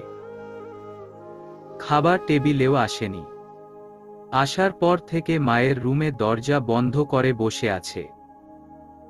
ডাকার সাহস হয়নি, যদি রেগে যায়। কোনো রকম ডিনার করে রুমে চলে আসি। অগ্নি রুমে নেই, কিছুতেই চোখে ঘুম আসছে না, চিন্তায় মাথা ভার হয়ে আছে। বিছানায় হেলান দিয়ে লাইট অফ করে বসে আছি। ঘড়ির কাঁটাতে রাত 12টা ছুঁই ছুঁই। এমন সময় দরজা খোলার আওয়াজ কানে আসে। দরজার দিকে তাকিয়ে দেখি অগ্নি রুমে এসেছে। লাইট অন না করেই কাবার্ড থেকে কাপড় নিয়ে ওয়াশরুমে চলে যায়। অগ্নির প্রত্যেকটা কাজ আমি খুব মন দিয়ে দেখছি। একবারের জন্য বিছানায় তাকায়নি। এতটা রাগ আমার উপর? না, এভাবে রাগারাগি করলে কোনো সমস্যার হাল বের হবে না। অগ্নিকে আমার সাইডটা বোঝাতে হবে। অগ্নিকে বুঝতে হবে আমি কেন এই রাস্তা বেছে নিয়েছি। বিছানায় হেলান ছেড়ে একটু উঠে বসি, সবটা এক্সপ্লেইন করার জন্য নিজেকে প্রিপারেট করে নেই। কিছুক্ষণের মধ্যেই অগ্নি ওয়াশরুম থেকে ফ্রেশ হয়ে বেরিয়ে আসে। আমার দিকে কয়েক সেকেন্ডের জন্য তাকিয়ে বড় বড় পা ফেলে বারান্দায় চলে যায়। আমি শান্ত চোখে সবটা লক্ষ্য করলাম। তারপর অগ্নির পিছনে পিছনে বারান্দায় চলে যাই। অগ্নি আকাশের দিকে তাকিয়ে আছে, দুহাত বারান্দার রেলিং এর উপর রাখা। আমিও অগ্নি পাশে যেয়ে দাঁড়াই। এই তো খানিক পূর্বেই বৃষ্টি থেমেছে। আকাশ একদম পরিষ্কার, কোন মেঘ নেই, একদম স্বচ্ছ। ঠান্ডা শীতল হাওয়ার গা শিরশির করে উঠছে। গায়ের পশম দাঁড়িয়ে গেছে। ঘাড় ঘুরিয়ে অগ্নির দিকে তাকিয়ে দেখি অগ্নি অন্যমনস্ক, চোখ এখনো আকাশের দিকে, কোন এক গভীর চিন্তায় মগ্ন। আমার উপস্থিতি এখনো টের পায়নি। আমি গলা ঝেড়ে নত স্বরে বলি, এখনো কি আমার উপর রেগে আছেন? একবার জিজ্ঞেস করবেন না কেন করেছি? জানতে চাইবেন না কেন এমন সিদ্ধান্ত নিয়েছি? অগ্নির কোনো সাড়া না পেয়ে মাথা তুলে তাকিয়ে দেখি অগ্নি অন্যমনস্ক, যেন আমার কোন কথা উনার কানে যায়নি। আমি অগ্নির পাশে এতটা সময় ধরে আছি, উনার কোন খেয়াল নেই। অগ্নি এমন বিহেভ করছে যেন আমি এখানে নেই। অগ্নির এই নীরবতা, স্তব্ধতা সবকিছু আমাকে ভেঙেচুরে দিচ্ছে। পৃথিবীর সবচেয়ে বড় শাস্তিগুলোর মধ্যে একটা হচ্ছে ইগনোর করা। অগ্নি আমাকে সেই সবচেয়ে কঠিন শাস্তিটাই দিচ্ছে। আমাকে প্রচণ্ড রকম ইগনোর করছে। আমি পারছি না অগ্নির এই শাস্তি ভোগ করতে। আমার চোখজোড়া ঘোলাটে হয়ে আসছে। তিলে তিলে হচ্ছি। মনে হচ্ছে কেউ বুকে মাঝে হাজার সুইয়ের ঘাই দিচ্ছে। আমি ছুটে গিয়ে অগ্নিকে পিছন থেকে জড়িয়ে ধরি। চোখের জলের বাঁধ ছেড়ে দেই। শব্দ করে কাঁদতে কাঁদতে বলি, কেন এমন করছেন? কেন? আমি পারছি না তো আপনার ইগনোর সহ্য করতে। আপনি আমাকে মারেন, বকুন, ধমকান, কিন্তু প্লিজ এই নিষ্ঠুর শাস্তি দিয়েন না। এই শাস্তি থেকে মরণ ও উত্তম। আমার সাথে কথা বলেন অগ্নি, প্লিজ প্লিজজ। অগ্নি কোন কথা বলল না। ঠাই আগের ভঙ্গিতে দাঁড়িয়ে আছে। আমি আগের মতোই চোখ মুখ বন্ধ করে কান্না করছি। অগ্নিকে অনবরত বলছি আমার সাথে কথা বলতে, কিন্তু অগ্নির কোন সাড়া নেই। পাথরের হয়ে দাঁড়িয়ে আছে। আজ আমার চোখের পানিও অগ্নির পাথর ন্যায় মন গলাতে পারছে না। এতটা রুষ্ট আমার উপর, আমি আর মানতে পারছি না। এই নীরবতা, স্তব্ধতা নিতে পারছি না। আমি নিজের মাঝে থাকতে পারছি না। সব হুঁশ জ্ঞান ভুলে অগ্নি সামনে চলে যাই। দুহাতের অগ্নির মুখ চেপে ধরে জোর করে অগ্নির মুখ আমার দিকে ঘুরাই। জোর করে অগ্নির ঠোঁটে আমার ঠোঁট জোড়া চেপে ধরি। জোর করে তাকে কিস করি। কিছুক্ষণ পর অনুভব করতে পারি অগ্নির তোর থেকে কোন সাড়া নেই। আমি হতাশ চোখে অগ্নির দিকে তাকিয়ে দেখি। অগ্নি সবটা শান্তা চোখে দেখছে। আমি অগ্নির থেকে কিছুটা দূরে চলে যাই। চিৎকার করে কান্না করতে করতে বলি, কেন এমন নির্দয় হচ্ছেন? আপনি শুনতে পারছেন না আমার কথা? আমার কান্না, চোখের পানি আপনি দেখতে পাচ্ছে না? এত নিষ্ঠুর শাস্তি কেন আমাকে দিচ্ছেন? আপনার আমাকে এভাবে এড়িয়ে চলা আমাকে পাগল করে দিচ্ছে। এর চেয়ে ভালো আপনি আমাকে মেরে ফেলেন। নিজের দুহাতে আমার গলা চিপে প্রাণ নিয়ে নিন। নিন। নিচ্ছেন না কেন? আমি পাগলের মতো বিহেভ করছি। জোর করে অগ্নির হাত আমার গলার কাছে টেনে আনছি। অগ্নি আমার প্রত্যেকটা কাজ শীতল চাহনিতে পর্যবেক্ষণ করছে। উনার চোখে কোন প্রকার ভাব নেই, না আছে কোনো ভাষা। অন্যদিকে তাকিয়ে শান্ত গলায় বলল, অনেক রাত হয়েছে, রুমে যেয়ে ঘুমাও। অগ্নির কথা শুনে কিছুক্ষণ থম মেরে থাকলাম। উনার দিকে কয়েক মুহূর্ত তাকিয়ে নিজেকে সামলিয়ে বললাম, ঠিক আছে, আমার সাথে কথা বলবেন না তো? আমার দিকে তাকাবেন নাও পর্যন্ত? তাহলে আমার এখানে এই বাড়িতে আপনার কাছে থেকে কি লাভ? আমি কেন এখানে পড়ে আছি? আমার এখান থেকে চলে যাওয়াই উত্তম। কথা শেষ করেই হুড়হুড় করে অগ্নির সামনে থাকে চলে আছি। রাগ, জেদ, খারাপ লাগা আমার মাথা নষ্ট করে দিয়েছে। আমি রুম থেকে বের হওয়ার জন্য পা বাড়াতেই পিছন থেকে তুফান বেগে অগ্নি এসে আমার বাহু ধরে আটকায়। আমাকে টানতে টানতে বিছানায় ফেলে। অগ্নির চোখ জ্বলন্ত লাভা মতো জ্বলছে। আমার হাতের ডানা শক্ত করে ধরে চিৎকার করে বলে, কি খুব সাহস বেড়েছে? খুব। একবার বাড়ি থেকে বেরিয়ে কলিজা বড় হয়ে গেছে। কথায় কথায় বাড়ি ছাড়া। আমার থেকে মুক্তি চাস? যা, তুই মুক্তি। বাবা মা সবাই আমাকে ছেড়ে চলে গেছে। তুইও যা। কাউকে লাগবে না আমার, কাউকে না। যা তুই, যা। এসব বলতে বলতে পানির জগটা মাটিতে ছুঁড়ে মারে। রুমের সব কিছু ভাঙচুর করতে লাগে। পাগলের মতো কাজ করছে। আমি ভয়ে কুঁকড়িয়ে গেছি। ডুকরে কান্না করছি। অঝরে চোখ থেকে পানি পড়ছে। অগ্নির এই ভয়ঙ্কর তাণ্ডব আমি আগে দেখিনি। ভয় চুপসে গেছি। মুখ চেপে ধরে কান্নার করছি। সব ভাঙচুর করে কিছুক্ষণ পর হেলতে দুলতে আমার দিকে আসে। হাত থেকে রক্ত পড়ছে, কিন্তু সেদিকে উনার কোন ভ্রুক্ষেপ নেই। অগ্নি নিজের নিয়ন্ত্রণে নেই। যে কোন সময় যে কোন কিছু করতে পারে। আমি ভয় পিছিয়ে যাই। ভয় সারা শরীর কাঁপছে। অগ্নি আমার সামনে দপ করে বসে আমার দিকে হাত বাড়াতেই আমি সরে যাই। এতে যেন উনার রাগ আরো বেড়ে যায়। একটানে আমাকে টান দিয়ে তার বুকে সাথে জড়িয়ে নেয়। আমি ভয়ে তখনও ঠকঠক করে কাঁপছি।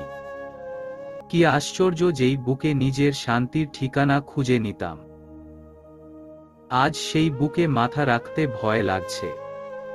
পরিস্থিতি কত কিছু পাল্টিয়ে দেয়। আমি আদো আদো স্বরে বলি, আমাকে ছেড়ে দিন, আমার আপনাকে ভয় করছে খুব। অগ্নি আমার কথায় ভ্রু কুঁচকে আমার দিকে তাকায়। আমার গালে উনার দুহাত চেপে ধরে। চোখ বন্ধ করে আমার নাকের সাথে উনার নাক ঘষতে ঘষতে বলে, আর আমি যে তোমাকে হারানোর ভয়ে সেকেন্ডে মরছি। তুমি এত স্বার্থপর কেন? কেন আমাকে এমন ভয়ঙ্কর শাস্তি দিতে চাও? আমার একটা ভুলের জন্য তুমি আমাকে এত শাস্তি দিচ্ছ। আমি না হয় তোমাকে চিনতে পারিনি যে তুমি আমার ভালোবাসা, আমার পরিজান, তাই বলে এত কঠিন শান্তি দিবে? বাবাকে খুব কম বয়সে হারিয়েছি, তারপর মাও সব ছিল, কিন্তু মাও ছেড়ে চলে গেছে। তোমাকে নিয়ে বাঁচার স্বপ্ন বুনেছি। আমার মন, জান, প্রাণ, ধ্যান সবকিছু তোমাকে উৎসর্গ করেছি। তোমাকে ঘিরে আমার দুনিয়া বানিয়েছি, এখন তুমিও আমাকে ছেড়ে চলে যেতে চাইছো। আমি কি নিয়ে বাঁচব বলতে পারো? অগ্নির চোখে পানি আমার গাল বেয়ে পড়ছে। আমি চোখ খুলে দেখি অগ্নির চোখ বন্ধ। উনার চোখ বেয়ে অঝোর ধারায় পানি ঝরছে। ছেলেরা সহজে কাঁদে না। বুকে প্রচণ্ড রকম বড় কষ্ট না পেলে তাদের চোখের পানি ঝরে না। আমার কাজ অগ্নি এতটা কষ্ট পেয়েছে, এত গভীর আঘাত দিয়ে ফেলেছি নিজের ভালোবাসার মানুষটাকে। অগ্নির চোখের জল মুছে দিয়ে বলি, আপনি আমাকে একবার বুঝার চেষ্টা করলেন না? আমি কেন এমন সিদ্ধান্ত নিয়েছি তা জানতে চাইলেন না? আমি আপনাকে কোন শাস্তি দিতে চাই না। এমন করার চিন্তা তো আমি কল্পনাতেও আনতে পারি না। শত বছর আপনার সাথে বেঁচে থাকার স্বপ্ন দেখেছি, কিন্তু তখন পরিস্থিতি এমন ছিল আমি ভেঙে পড়েছিলাম। রাগের বশে আপনাকে ছেড়ে তো গিয়েছিলাম, কিন্তু বাঁচার জন্য আমার কাছে কোন কারণ ছিল না। আমি পারতাম এবর্ষণ করতে, কিন্তু তারপর কি নিয়ে বেঁচে থাকতাম? মায়ের আদর, ভালোবাসা, শাসন আমি কখনো পাইনি, তা কেমন জানি না। তাই আমি চেয়েছি আমার সন্তানের শৈশবে নিজের শৈশব খুঁজে পাওয়া, তাকে দুনিয়ার সব রকম সুখ এনে দিতে। আমি যা যা থেকে বঞ্চিত হয়েছি সে সব আমার সন্তানকে দিতে চেয়েছি। এতে যদি আমার জীবনে কোন প্রকার ঝুঁকি আসে তো আসুক, আমি লড়াই করে নিব। সিলেট থেকে ফেরার পর অনেকবার আপনাকে বলতে চেয়েছি, কিন্তু সাহস জোটাতে পারিনি। আমি জানি আমার কাজে আপনি খুব কষ্ট পেয়েছেন, কিন্তু আমি মা হয়ে কি করে আমার গর্ভের সন্তানকে হত্যা করতাম? এতটা সাহস যে আমার মাঝে নেই। যেখানে আমার মা হওয়ার সম্ভাবনা 50% ছিল, সেখানে মহান আল্লাহর দোয়ায় আমি সেই সৌভাগ্য লাভ করেছি। আমি কি করে আল্লাহর এই দানকে অস্বীকার করতাম? আমার যে এই বাচ্চাটা চাই অগ্নি, আমার তোমাকে চাই। পৃথিবীর কোন কিছুর প্রয়োজন নেই আমার, শুধু আমার পরিজানকে চাই। বেঁচে থাকার জন্য, প্রত্যেকটা নিঃশ্বাসের জন্য শুধু তোমাকে চাই। এবার আমার থেকে দূরে গেলে সত্যি সত্যি আমি মরে যাব। আমার কোন বাচ্চা চাই না আমার, শুধু আমার হুরকে চাই।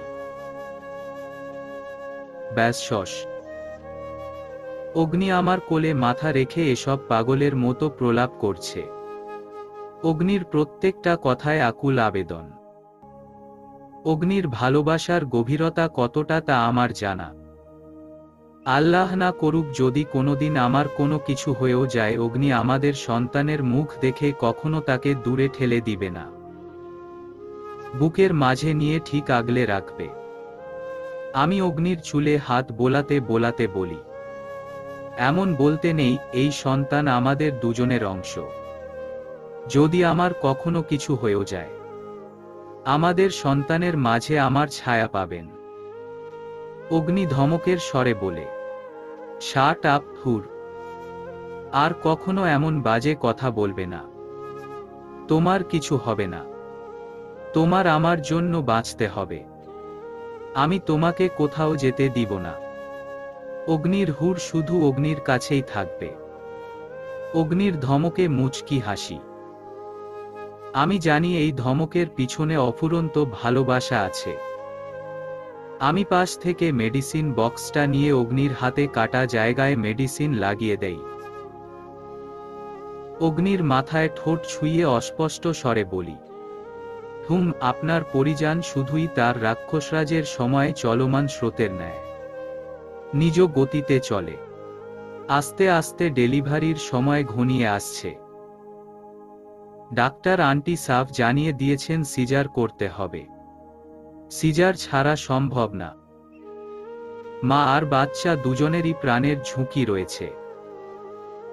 যতদিন যাচ্ছে টেনশন আর ভয় বাড়ছে। আজ আমার জীবনের সবচেয়ে সুন্দর বাস্তবতার মুখোমুখি হব। মনে একরাশ ভয় জমেছে। সুন্দর বাস্তবতার মুখোমুখি হতে ভয় কেন? কারণ মা হওয়া চারটে খানি কথা না।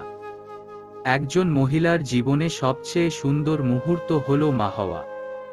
সেই সাথে সবচেয়ে ভয়াবহ মুহূর্তটাও সন্তান জন্ম দেওয়া। যদি তা সিজারিয়ান হয় তাহলে তো ঝুঁকি আর অনিশ্চয়তা তো রয়েছেই। সন্তান জন্ম দেওয়ার জন্য অনেক সাহসের প্রয়োজন। এত বড় একটা অপারেশন ভয় বুকটা চাপ ধরে আছে। তাই মায়ের রুমে মায়ের ছবির সামনে দাঁড়িয়ে আছি।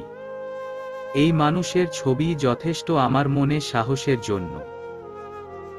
উনার প্রতিচ্ছবি আমার মনোবল বাড়ানোর জন্য পর্যাপ্ত। ঠোঁটে কি সুন্দর হাসি ঝুলে আছে। চোখে মুখে তেজ।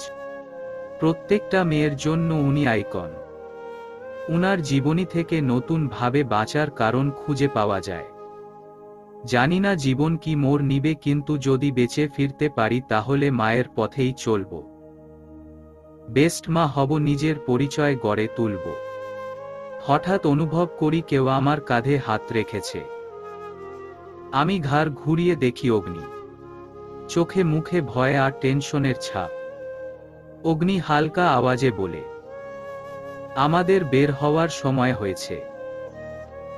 আমি মাথা হ্যাঁ বোধক নাড়াই। অগ্নি আমার গালে হাত বুলিয়ে দিয়ে বলে, কিছু হবে না। আল্লাহর কৃপায় দেখবে সব ঠিক হবে। আমি ভীতু ভীতু গলায় বলি, আমার খুব ভয় করছে। ভয় পেও না, সব ভালো হবে। তুমি একটু সাহস রেখো। আমি হ্যাঁ বোধক মাথা নাড়ালাম। অগ্নি আমার কপালে ঠোঁট ছুঁয়ে দেয়। সব ফাইল সবকিছু রেডি করে হসপিটালের উদ্দেশ্য রওনা হই। পুরোটা সময় অগ্নির বুকে মাথা রেখে এসেছি। অগ্নির আমাকে সান্ত্বনা দিলেও সে নিজেই আমাকে নিয়ে আরো বেশি ভয় আর চিন্তায় রয়েছে। হসপিটালে পৌঁছানোর পর আমাকে অপারেশন বেডে নেওয়া হয়। আমার শরীর ভয় কাঁপছে। অগ্নির দিকে অশ্রু ভরা চোখে তাকিয়ে আছি। অগ্নির চোখে ও জল চিকচিক করছে। কিছুক্ষণ পর দরজা বন্ধ করে দেওয়া হয়। আমাকে আইভি ফ্লুইড দেয়া হয় ক্যানুলার মাধ্যমে। তারপর আমাকে অ্যানাসথেসিয়া করা হয়। ডাক্তার আমার সাথে কথা বলছে, আমাকে সাহস দিচ্ছে। কিছুক্ষণ পর আমার পেট পরিষ্কার করা হয়। এরপর কি হচ্ছে আমি কিছু বুঝতে পারি না। বেশ খানিক সময় পর একটা বাচ্চার কান্নার আওয়াজ আমার কানে ভেসে আসে। এই কান্নার শব্দটা মধুর শব্দের মতো আমার কানে বাজে। হৃদয়ের গহীন থেকে এক তীব্র সুখের অনুভূতি হয়। আমার চোখে থেকে কয়েক ফোঁটা জল বেরিয়ে আসে। অদ্ভুত এক অনুভূতি। আমার ঠোঁটে হাসি, চোখে জল। নার্স বাচ্চা কোলে নিয়ে আমার দিকে এগিয়ে এসে বললেন, অভিনন্দন কন্যা সন্তানের মা হয়েছেন। আস্তে আস্তে আমার চোখ বুজে আসে, কিন্তু তখনও ঠোঁটে হাসি বিদ্যমান। জ্ঞান ফেরার পর দেখি অগ্নি আমার পাশে বসে আমার এক হাত জড়িয়ে ধরে আছে। অগ্নির চোখ থেকে অনবরত পানি ঝরছে। আমি পিটপিট চোখে তাকিয়ে মুচকি হাসি দেওয়ার চেষ্টা করি। অগ্নি আমার চুলে হাত বুলিয়ে বলে, এখন কেমন লাগছে? আমি চোখের ঝাপটা ফেলে উত্তর দেই, যার অর্থ ভালো। অগ্নির চোখ থেকে এক ফোঁটা পানি আমার হাতে পড়ে। অগ্নিরকে উদ্দেশ্য করে অভিমানী স্বরে বলি, আপনাকে এত বড় উপহার দিলাম, আর আপনি কান্না করছেন কেন? আপনি কি খুশি হননি? অগ্নি হাতে চুমু খেয়ে চোখের পানি নিয়েই মুচকি হেসে বলে, পাগলি, এই জল খুশির। তুমি আমাকে দুনিয়ার শ্রেষ্ঠ উপহার দিয়েছ। বাবা হওয়াটার অনুভূতি হওয়াটা যে এত সুন্দর, এত সুখের অনুভূতি হয় তা আমার জানা ছিল না। তুমি আমাকে সেই সুখের সাথে পরিচয় করিয়েছ। বলো তোমার কি চাই? আমি দুনিয়ার সব সুখ তোমার সামনে বিছিয়ে দিব। আমি এক হাতে অগ্নির হাতের উপর আলতো স্পর্শ করে বলি, আমি সারা জীবন আপনার আর আমাদের মেয়ের সাথে বাঁচতে চাই। অগ্নি আমার উত্তরে মুচকি হেসে আমার কাছে এসে আমার মুখে অনবরত চুমু দেয়। কিছুক্ষণ পর আপু আমাদের বাবুকে কোলে করে কেবিনে ঢুকে। আপুর পিছনে বাকি সবাইকে দেখে আমি উঠে বসার চেষ্টা করলে অগ্নি আমাকে ধরে উঠে বসায়। আপু আমার কোলে বাবুকে দিয়েই আমার চোখ থেকে দুফোঁটা জল গড়িয়ে পড়ে। বড় বড় চোখে আমার দিকে তাকিয়ে আছে। ছোট ছোট হাত, ছোট ছোট আঙুল, চকচক চাহনি, একদম মায়ের মতো সেই চাহনি। আমি চোখ বুজে আলতো করে বাবুর কপালে চুমু দিয়ে বলি, তুই আমার আদ্রিতা। মা ছেড়ে যাবার পর আমার জীবনে মায়ের অপূর্ণতা ছিল, আজ সেই অভাবটাও তুই পূর্ণ করে দিলি। আজ সঠিক অর্থে আমার জীবনের সকল চাওয়া পূর্ণতা পেল। তোকে বুকে নিয়ে আমার সেই স্পর্শের অনুভব হচ্ছে। অগ্নির দিকে তাকিয়ে দেখি অগ্নি গাঢ় চোখে আমাদের দুজনের দিকে তাকিয়ে আছে। এই চাহনিতে সুখ, প্রাপ্তি, খুশি স্পষ্ট। এক এক করে সবার সাথে কথা বলি। কিছুক্ষণ পর আমাদের দুজনকে রুমে একা রেখে বাকি সবাই বেরিয়ে যায়। বাবু তখনও আমার কোলে। এত দেখার পর ও কোন ভাবেই চোখের তৃপ্তি মিটছে না। অগ্নি আমাদের দুজনের দিকে আগের দৃষ্টিতে তাকিয়ে আছে, ঠোঁটে ঝুলন্ত হাসি। আদ্রিতার উপস্থিতি আমাদের জীবনে খুশির বাহার নিয়ে এসেছে। আমাদের দুনিয়া আদ্রিতাকে ঘিরে। যে অগ্নি বাচ্চা কনসিভ করাই আমার উপর রুষ্ট ছিল, সে এখন সারাদিন মেয়েকে নিজের বুকে জড়িয়ে রাখে। এক মুহূর্তের জন্য চোখের আড়াল হতে দেয় না। আমি বাবা মেয়ের ভালোবাসা দেখে নিজের চোখ জুড়াই। সঠিক অর্থে জীবন বোধ হয় এটাকেই বলে। যতবার অগ্নি আর আদ্রিতার দিকে তাকাই ততবার আমার চোখ খুশিতে চকচক করে উঠে। আমার মনে হলো এই বুঝি আমার জীবনের সব কষ্টের অবসান হয়েছে। কিন্তু বাস্তবতা ছিল অন্য কিছু। আমি ভুলেই গিয়েছিলাম আমার জীবন অভিশপ্ত। এই জীবনে সুখ নামক সোনার হরিণ নেই। আদ্রিতা জন্মের 15 দিনের মাথায় গভীর রাতে আমার খুব জ্বর হয়। চোখ খুলে রাখতে পারছি না। অগ্নি জ্বর মেপে দেখে 105 ডিগ্রি জ্বর। তার উপর সিজারের সেলাইয়ের সেই জায়গায় প্রচণ্ড রকম ব্যথা হচ্ছে। যদিও আগের থেকেই ব্যথা ছিল, কিন্তু এখন ব্যথা ক্রমশ বাড়ছে। বিছানায় মরার মতো অচেতন হয়ে পড়ে আছি। অগ্নি আমার এই অবস্থা দেখে বিচলিত হয়ে পড়ে দ্রুত হসপিটালে অ্যাডমিট করে। আমার পুরোপুরি ভাবে জ্ঞান ফিরে 2 দিন পর। এই 2 দিন কোনো কিছুরই আমার খেয়াল নেই। অচেতন ছিলাম। জ্ঞান ফেরার পর নিজেকে হসপিটালে আবিষ্কার করি। শরীরে কোনো শক্তি অবশিষ্ট নেই। পেটে অসহনীয় ব্যথা। পেটের দিকে তাকিয়ে দেখি আমার পেটের সেলাই ছোটানো। নার্সরা ড্রেসিং করছে। অগ্নি অসহায় দৃষ্টিতে আমার দিকে তাকিয়ে আছে। অগ্নিকে কিছু জিজ্ঞেস করলে অগ্নি চোখে জল নিয়ে কেবিন থেকে চলে যায়। আমি উত্তেজিত হয়ে পড়ি। আমাকে উত্তেজিত হতে দেখে নার্সরা কোনো রকম শান্ত করে।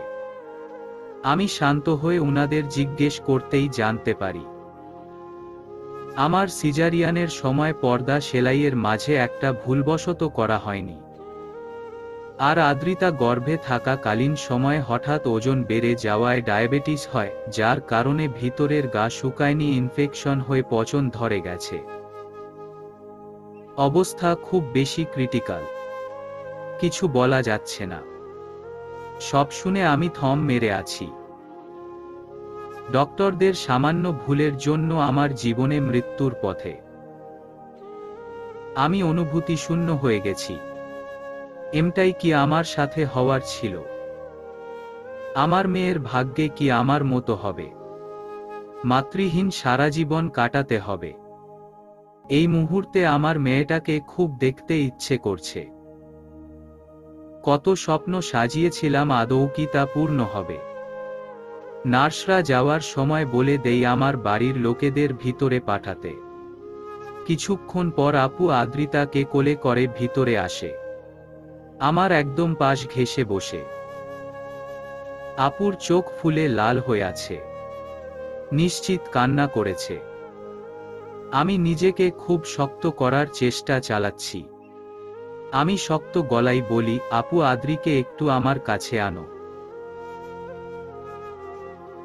আপু আদ্রিকে আমার কাছে আনতেই আমি অনবরত আদ্রির সারা মুখে চুমু দিতে লাগি। চুমু দিতে দিতে একসময় কান্না করে দেই। আপু আর নিজেকে আটকাতে পারে না। আমার সাথে সাথে কান্না করে দেয়। আপু আমার মাথায় হাত বোলাতে বোলাতে বলে, বোন তুই কান্না করিস না। ডক্টর বলেছে তুই খুব তাড়াতাড়ি সুস্থ হয়ে যাবি। আমি আদ্রির দিকে তাকিয়ে চোখের জল ফেলতে ফেলতে বলি, আপু কেন মিথ্যা আশ্বাস দিচ্ছ? আমি জানি আমি বাঁচব না। আমার সময় ঘনিয়ে আসছে। কিন্তু খুব কষ্ট হচ্ছে আমার মেয়েটার জন্য। আমার মেয়েটার ভাগ্যে আমার মতো হবে। মা ছাড়া জীবন কতটা যন্ত্রণাদায়ক হয় আমি তা জানি। কত স্বপ্ন ছিল অগ্নির সাথে আদ্রির সাথে বাঁচব, কিন্তু দেখ হলো কি। কেন এমনটা শুধু আমার সাথেই হয়? আমার ভাগ্যেটা এমন কেন বলতে পারো? জীবনে সব পেয়ের পর হারিয়ে যায়। আমি অনবরত কান্না করছি। কোনোভাবেই শান্ত থাকতে পারছি না। আদ্রিতা খাবারের জন্য কান্না করছে। আমি নিজের মেয়েকে খাওয়াতে পর্যন্ত পারছি না। বুকে জড়িয়ে ধরতে পারছি না। কতটা অভাগী মা আমি। আপু আমাকে শান্ত করে আদ্রিকে খাওয়াতে বাহিরে নিয়ে যায়। আমি ঘাড় ঘুরিয়ে বাহিরে তাকিয়ে আছি। আলো ছায়ার অদ্ভুত খেলা দেখছি। এমন কেন আমার জীবন? যদি কোনো কিছুর সুখ আমার জীবনে নাই থাকে, তাহলে খানিকের জন্য দিয়ে পড়ে ছিনিয়ে কেন নেয়? এমন সময় রুমে অগ্নির উপস্থিতি টের পাই। তাকিয়ে দেখি অগ্নি এক পা করে আমার দিকে এগিয়ে আসছে। এই দুদিনে নিজের কি অবস্থা করেছে। চোখের নিচে মোটা করে কালো দাগ পড়েছে। দেখে মনে হচ্ছে চোখে কালি লেপটিয়ে রেখেছে। চেহারা মলিন, উস্খুস্কো এলোমেলো চুল। দেখে মনে হচ্ছে যুদ্ধে হেরে যাওয়া এক পরাজিত সৈনিক। উনি আমার অগ্নি না, এই যে এক অন্য অগ্নি। অগ্নি আমার খুব কাছে এসে আমার গালে ঠোঁট ছোঁয়ায়। তুলে বসে নিচু হয়ে আমার বালিশে মাথা রাখে। অগ্নির ভারী নিঃশ্বাস আমার গালে পড়ছে। আমি চোখ বন্ধ করে নেই। চোখের কোণ গড়িয়ে পানি পড়ে। অগ্নি তখনও চুপচাপ। আমি চোখে বন্ধ করে ভারী স্বরে বলি, অগ্নি আপনি আমার জীবনে অমূল্য রত্ন। আপনাকে ঠিক কতটা ভালোবাসি তা হয়তো কোন শব্দ বা বাক্যে প্রকাশ করা সম্ভব না। ভালোবাসা কি আপনার থেকেই শিখেছি। আপনি মানুন আর না মানুন আমি জানি, আমার হাতে সময় খুব কম। আমার শরীরের কন্ডিশন খুব খারাপ। যে কোন সময় অঘটন ঘটতে পারে। এটাই এখন সবচেয়ে তিক্ত সত্য। আমি আমার মৃত্যুর পূর্বে কিছু ইচ্ছে আপনার কাছে বলতে চাই, পূর্ণ করবেন কি? অগ্নি চুপ। উনার কোনো সারা শব্দ না পেয়ে আমি অগ্নির দিকে ঘাড় বেঁকিয়ে তাকাই। অগ্নি আমার দিকে ভাবলেশহীন চোখে তাকিয়ে আছে। এই চোখে অজস্র যন্ত্রণা। আমার কথাগুলো অগ্নির বুকে সুইয়ের মতো বিঁধচ্ছে তা আমি জানি। অগ্নির এই দৃষ্টি আমাকে আঙুল দেখিয়ে বলছে, হুর তুমি বড়ই নিষ্ঠুর। আমি নিজেকে একটু শক্ত করে বলি, কি রাখবেন না আমার শেষ ইচ্ছে? এবার অগ্নি অশ্রুতে টলটল করা চোখে আমার দিকে তাকিয়ে হ্যাঁ বোধক মাথা নাড়ায়। আমি ছোট্ট একটা নিঃশ্বাস নিয়ে বললাম, আমি চাই আমার মৃত্যুর পর আপনি ভেঙে পড়বেন না, নিজেকে শক্ত রাখবেন, আমাদের আদ্রিকে সামলাবেন, তাকে বাবা মা উভয়ের আদর দিবেন। কখনো যেন তাকে আমার ভাগ্যের মতো কষ্ট বইতে না হয়। 200 ডানার প্রজাপতি। এই ডায়েরিটায় আমার সব অপূর্ণ ইচ্ছে স্বপ্ন বন্দী আছে, যা পূর্ণ হয়নি। আমার সেই প্রত্যেকটা ইচ্ছে স্বপ্ন আপনি আদ্রিকে নিয়ে পূর্ণ করবেন। এতেই আমার আত্মা শান্তি পাবে। এই ডায়েরিতে আমাদের সম্পর্কের শুরু থেকে শেষ সবটা লিপিবদ্ধ আছে। আমি চাই আদ্রি যখন বড় হবে তার বাবা মায়ের সম্পর্কের গভীরতা জানুক। এটা আদ্রির মায়ের তরফ থেকে তার জন্য শেষ উপহার। আর আমার সর্বশেষ ইচ্ছে, আমি শেষবারের মতো মামা মামি নিশিত উৎস ভাইয়া টিয়া আপু সবাইকে দেখতে চাই। অগ্নির দিকে তাকিয়ে দেখি চোখ থেকে টপ টপ করে পানি ঝরছে। আমি অগ্নির এই কান্না দেখে হাউমাউ করে কান্না করে দেই। অগ্নিও আমার সাথে কান্না করছে, আর বুকে জড়িয়ে নিতেও পারছে না, পেট কাটা। আমার হাত জড়িয়ে ধরে অগ্নিও হাউমাউ করে কাঁদছে। আমি কান্নার মাঝেই অফুটন্ত স্বরে বলি, অগ্নি আমি বাঁচতে চাই, আপনার সাথে আদ্রির সাথে বাঁচতে চাই। মৃত্যু ভয় কতটা কঠিন জিনিস আমি সেই সময় বুঝেছি। পৃথিবীর সবচেয়ে সুখী সেই ব্যক্তি যে ব্যক্তি সুস্থ এবং যার পরিবার তার সাথে আছে। টাকা অর্থ সম্পদ খানিকে মোহ। জীবন কতটা মূল্যবান তা অসুস্থ হলে বোঝা যায়। সেদিন হারে হারে টের পেয়েছিলাম। ভালোবাসার মানুষগুলোকে ছেড়ে যাওয়ার কথা চিন্তা করে করেই আমি হাজার দফা মরছিলাম। প্রতি সেকেন্ডে সেকেন্ডে মৃত্যু যন্ত্রণা ভোগ করেছি। অগ্নি আর পড়তে পারল না। বুকের বা পাশে চিনচিন করে ব্যথা করছে। ওহ কি অসহ্য যন্ত্রণা! চোখটাও ভরে এসেছে। এই 4 বছরে কতবার এই ডায়েরিটা পড়েছে, প্রত্যেকবারই একই রকম ভাবে বুকটা চিনচিন করে উঠে। চোখের কোণে জমানো অশ্রুটা মুছে অগ্নি দীর্ঘতর নিঃশ্বাস ছাড়ে। এমন সময় রুম থেকে আদ্রিতার কান্নার আওয়াজ অগ্নির কানে ভেসে আসে। অগ্নি ছুটে রুমে যেয়ে দেখে আদ্রিতার ঘুম ভেঙেছে। বিছানায় বসে বাবাই বাবাই বলে কান্নার করছে। অগ্নি মেয়ের কাছে যে মেয়েকে বুকে জড়িয়ে ধরে বলে, এই তো বাবাই, মাম্মাম তুমি কান্না করছো কেন? খারাপ স্বপ্ন দেখেছ কি? আদ্রিতা টলটল চোখে তাকিয়ে হ্যাঁ বোধক মাথা নাড়ায়। অগ্নি মেয়েকে বুকে জড়িয়ে নিয়ে বলে, কিছু হবে না, এই তো বাবাই তোমার কাছেই আছি। আদ্রিতা বাবার বুকে মাথা রেখে আহ্লাদি গলায় বলে, বাবাই, মাম্মামের গল্প বলো না। মাম্মামের গল্প শুনলে সব ভয় ভেনিশ হয়ে যায়।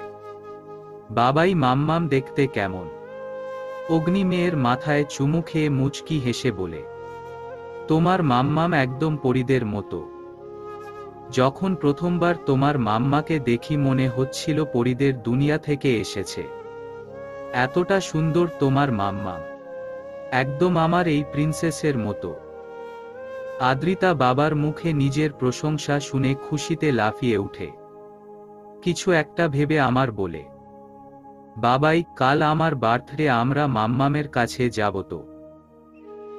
অগ্নি আদ্রিতার কপালে চুমু এঁকে দিয়ে বলে, অবশ্যই প্রিন্সেস। আদ্রিতা বাবার বুকে মাথা রেখে মায়ের গল্প শুনতে শুনতে ঘুমিয়ে যায়। আদ্রিতা ঘুমাতেই অগ্নি বিছানায় শুইয়ে দেয়। মেয়ের মুখের দিকে গভীর চোখে তাকিয়ে থাকে অগ্নি, একদম মায়ের অবিকল। হুরের মতো চোখ, মুখ, ঠোঁট, হাসি, পুরো মায়ের কপি। মায়ের মতোই দুষ্টু। সকাল সকাল আদ্রিতাকে নিয়ে অগ্নি বেরিয়েছে। কিছুক্ষণ পর কবরস্থানের সামনে গাড়ি থামে। অগ্নি মেয়ের হাত ধরে সামনের দিকে নিয়ে যায়। আদ্রিতা বাবার সাথে যাচ্ছে ঠিক, কিন্তু কোথায় যাচ্ছে তা তার জানা নেই। ছোট্ট মস্তিষ্কে কিছু ঢুকছে না। তাই আদ্রিতা বাধ্য হয়ে প্রশ্ন করেই বসে, বাবাই, আমরা এখানে এসেছি কেন? এটা কোথায়? প্রিন্সেস, এখানে দাদুনের কবর জিয়ারত করতে এসেছি। আজ তোমার জন্য অনেক বড় দিন, তাই দাদুনের ব্লেসিং নিতে এসেছি। আদ্রিতা এদিকে ওদিকে খোঁজাখুঁজি করে বলে, বাবা, দাদুন কোথায়? আমাদের সাথে থাকে না কেন? অগ্নি মেয়েকে একটা কবর দেখিয়ে বলে, ওই সেখানে দাদুন ঘুমিয়ে আছে। তুমি বড় আম্মুর সাথে থাকো, আমি ভিতর যাই। কেমন? আদ্রিতা তার বাবার কথা মতো হিয়ার সাথে বাহিরে দাঁড়ায়। অগ্নি, আদিল আর আবির ভিতরে যে কবর জিয়ারত করে। এয়ারপোর্টের সামনে অধীর কৌতূহল নিয়ে দাঁড়িয়ে আছে অগ্নি, আদ্রিতা। আদ্রিতা বারবার ঘড়ি দেখছে। ইসস ফ্লাইট ল্যান্ড করেছে কখন, এখনো তার মাম্মাম বের হচ্ছে না কেন? উফফ, কখন তার মাম্মাম বের হবে? কখন তাকে দেখবে? অগ্নিরও মেয়ের মতো একই অবস্থা, বারবার ঘড়ি দেখে চলছে আর সামনের দিকে তাকাচ্ছে। হঠাৎ সামনের দিকে তাকিয়ে আদ্রিতার চোখ আটকে যায়। রয়্যাল ব্লু কালারের গ্রাউন্ড পরা একটা পরী আসছে। কি সুন্দর দেখতে, একদম তার মতো। আদ্রিতা ছবিতে মাম্মামকে দেখেছিল। তবে এটাই কি তার মাম্মাম? এটাই তার মাম্মার। তার বাবা বলেছে তার মাম্মাম একদম পরীদের মতো। আদ্রিতা ছুটে যায় সামনের দিকে। অগ্নি আদ্রিতার যাওয়ার দিক লক্ষ্য করে তাকিয়ে থমকে যায়। সময় যেন এখানেই থেমে গেছে। এই তো সামনে তার পরিজান দাঁড়িয়ে আছে। পুরো 1 বছর 1 সপ্তাহ পর দেখছে। অগ্নির বুক থেকে শান্তির এক শ্বাস বেরিয়ে আসে। অগ্নি থম মেরে দাঁড়িয়ে আছে। সামনের দৃশ্য দেখে চোখ ঝুরাচ্ছে। অগ্নির পুরো পৃথিবী তার সামনে। আহ, কি মধুর দৃশ্য! হুর মেয়েকে বুকে শক্ত করে জড়িয়ে রেখেছে। চোখ থেকে পানি ঝরছে। আজ 1 বছর 1 সপ্তাহ পর মেয়েকে দেখছে। কত বড় হয়ে গেছে মেয়েটা! আদ্রিতার হয়তো তার মায়ের মুখ মনেও নেই। হুর আদ্রিতার ছোট ছোট হাতে চুমু খেয়ে বলেন, মিস ইউ মাম্মাম, মিস ইউ আ লট। আদ্রিতা নিজের ছোট ছোট হাতে মায়ের মুখে হাত বুলিয়ে আধো আধো গলায় বলে, মাম্মাম, তুমি সত্যি সত্যি বাবাইয়ের বলা পরীদের মতো সুন্দর। কি সুন্দর! হুর মেয়েকে আবার জড়িয়ে ধরে অগ্নির দিকে তাকায়। অগ্নি লাগামহীন চাহনিতে হুরকে দেখছে। দুজনের দৃষ্টি বিনিময় হতেই হুর লজ্জায় চোখ নামিয়ে ফেলে। আদ্রিতা আমার বলে, মাম্মাম, জানো আমিও তোমাকে এতগুলো মিস করেছি। আমাকে আর রেখে যাবেন না? প্রিন্সেস, আর কখনো তোমাকে রেখে যাব না। এখন থেকে আমরা সবাই একসাথে থাকব। আদ্রিতা মায়ের কথায় খুশিতে লাফালাফি করতে থাকে। খুশিতে সবাইকে এই সংবাদ জানায়। হুর অগ্নির দিকে দিকে এগিয়ে যায়। এই মানুষটাই হুরের জীবনের সবচেয়ে বড় সম্বল। আজ সে বেঁচে আছে এই মানুষটার ভালোবাসার জোরে। 4 বছর আগে মৃত্যু দুয়ার থেকে হুর ফিরে এসেছে। মেডিকেল সায়েন্সে তার এমন অবস্থায় বেঁচে ফিরা অনেকটা অলৌকিক ঘটনার মতো। যেখানে সবাই আশা ছেড়ে দিয়েছিল হুরে বাঁচার, সেখানে অগ্নি হার মানেনি। বাহিরে বিভিন্ন দেশে ডক্টরদের কাছে হুরের মেডিকেল রিপোর্ট মেইল করেছে, সব রকম পন্থা অবলম্বন করেছে। দিন রাত হুরের সেবা করে তাকে সুস্থ করেছে। 3 মাস হসপিটালে থাকার পর সুস্থ হয়ে বাড়ি ফিরেছে। স্বাভাবিক জীবনে ফিরতে আরও 3 মাস লেগেছে। আর পুরোটা সময় অগ্নি তার ঢাল ছিল। আল্লাহ অশেষ কৃপায় আর অগ্নির দোয়া সেবাতেই হুর আজ বেঁচে আছে। এই যে আজ হুর ইন্টার্নশিপ শেষ করে দেশে ফিরেছে, এর পিছনেও অগ্নির অবদান। হুর ইন্টার্নশিপের জন্য বাহিরে যাওয়ার জন্য একদম রাজি ছিল না। হুরের খুব শক্ত জবাব ছিল সে অগ্নি আর আদ্রিতাকে ছেড়ে কোথাও যাবে না। কিন্তু অগ্নির জোরাজোরি সাথে পেরে উঠে না। অগ্নির হুরকে নিজ যোগ্যতায় প্রতিষ্ঠিত দেখতে চায়। হুরকে শুধু সংসার জীবনে বেঁধে রাখতে চায় না, স্বাধীন সফল দেখতে চায়। হুর যাওয়ার পর আদ্রিতাকেও নিজেই সামলায়। কষ্ট হয়েছে হুরকে ছাড়া থাকতে, কিন্তু হুরের সফলতার জন্য সবকিছু সহ্য করতে পারবে। কে বলেছে শুধুমাত্র পুরুষেরই সফলতার পিছনে নারীর অবদান থাকে? নারীর সফলতার পিছনেও পুরুষের সমান অবদান থাকে। আর আজ যে হুর বেঁচে আছে, এর পিছনে তার স্বামীর অবদান। হুরের জীবনটাই অগ্নির দান। বাড়ি ফেরার পর সবাই হুরকে ঘিরে আছে। অগ্নি হুরের কাছে ভিড়ার চান্স পাচ্ছে না। হুরকে দূর থেকে দেখছে। আদ্রিতা হুরের গলা ঝুলে বসে আছে। হুর সবার সাথে গল্প করছে। মাঝে মাঝে অগ্নির সাথে চোখাচোখি হচ্ছে। আদ্রিতার বার্থডেতে তার ফ্রেন্ডসরা এসেছে। সবার সাথে হুরের পরিচয় করিয়ে দিচ্ছে। আর বুক ফুলিয়ে বলছে, দেখেছো আমার মা কত সুন্দর, একদম ডিজনি প্রিন্সেসদের মতো। হুর মেয়ে কাণ্ড দেখে হেসে যাচ্ছে। আদিলও ছোট বোনের সাথে তাল মিলাচ্ছে। হুরের মামা মামি শেফা, তানবীর, নিশিত, উৎস সবাই আজ এখানেই থাকবে। নিশিত প্রেগন্যান্ট, খুব শীঘ্রই মা হবে। শেফা আর তানবীরের 3 বছরের একটা মেয়ে আছে। গভীর রাত, আদ্রিতা কিছুক্ষণ পূর্বেই ঘুমিয়েছে। মায়ের সাথে হাজারো গল্প করেছে। জমানো সব কথা আজ মায়ের সাথে বলেছে। এখন বুকে মুখ ডুবিয়ে ঘুমিয়ে আছে। অগ্নিও পাশেই ছিল, খানিক আগেই বারান্দার দিকে গেছে। হুর আদ্রিতাকে বিছানায় শুইয়ে বারান্দার দিকে পা বাড়ায়। এই বারান্দায় হুর অগ্নির হাজারো স্মৃতি জড়িয়ে আছে। হুর চোখ বন্ধ করে শান্তির নিঃশ্বাস নেয়। নিজের বাড়ির মতো পৃথিবীর কোথাও শান্তি নেই। বারান্দার দরজায় দাঁড়িয়ে দেখে অগ্নি গভীর দৃষ্টিতে আকাশের দিকে তাকিয়ে আছে। হুর আলতো পায়ে অগ্নির কাছে যায়। পিছন থেকে অগ্নিকে খুব শক্ত করে জড়িয়ে ধরে। অগ্নি হুরের হাত টেনে সামনে আনে। হুরের কপালের সাথে কপাল ঠেকিয়ে বলে, এখন সময় হলো আমার কাছে আসার। হুর অগ্নির দিকে তাকিয়ে ঠোঁটে হাসি ঝুলিয়ে বলে, কি করব বলুন? আপনার মেয়েই তো ছাড়ছিল না। তুমি পালাচ্ছিলে, আর এখন আমার মেয়ের দোষ দেওয়া হচ্ছে। অগ্নি কথা বলতে বলতেই হুরকে নিজের বাহুডোরে আবদ্ধ করে। ঘাড়ের কাছে মুখ ডুবিয়ে বড় বড় নিঃশ্বাস টেনে নিতে নিতে বলে, বুঝলে সুন্দরী, এতটা বছরে কিছু পাল্টায়নি তুমি না আমাদের ভালোবাসা। আজও তোমার গায়ের মিষ্টি ঘ্রাণ আমাকে পাগল দিশেহারা করে দেয়।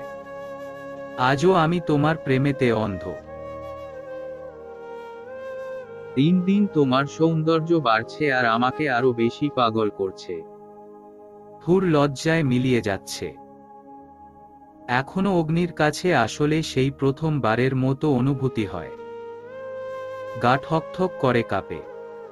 অগ্নি হুরের থুতনি ধরে উঁচু করে বলে, উফফ, এই লজ্জা! আমার মাথা ধরিয়ে দিলে সুন্দরী। আর যে নিজের উপর নিয়ন্ত্রণ করতে পারছি না। বলেই আর এক সেকেন্ড দেরি না করে হুরকে কোলে তুলে নেয়। রুমের দিকে পা বাড়ায়। ভালোবাসার রঙে আবার দুজনে মিলিয়ে একাকার হয়ে যায়। অনেকটা বছর পেরিয়ে গেছে। এই তো প্রকৃতি প্রখর শীতের প্রভাব ছাড়িয়ে বসন্তের দিকে পা বাড়িয়েছে। গাছে গাছে নতুন পাতা জন্মাচ্ছে। প্রকৃতি নতুন রূপে সাজচ্ছে। এদিকে আদ্রিতা ঘুমে মগ্ন। একদম মায়ের রূপ রং পেয়েছে। অসম্ভব সৌন্দর্যের অধিকারী। সূর্যের আলো চোখের উপর পড়তে ঘুম ভাঙে। নিভু নিভু চোখে তাকিয়ে দেখে তার বালিশের কাছে রেপিং কাগজে মোড়ানো একটা বইয়ের মতো কিছু। আদ্রিতা চমৎকার এক হাসি দিয়ে চট করে উঠে বসে।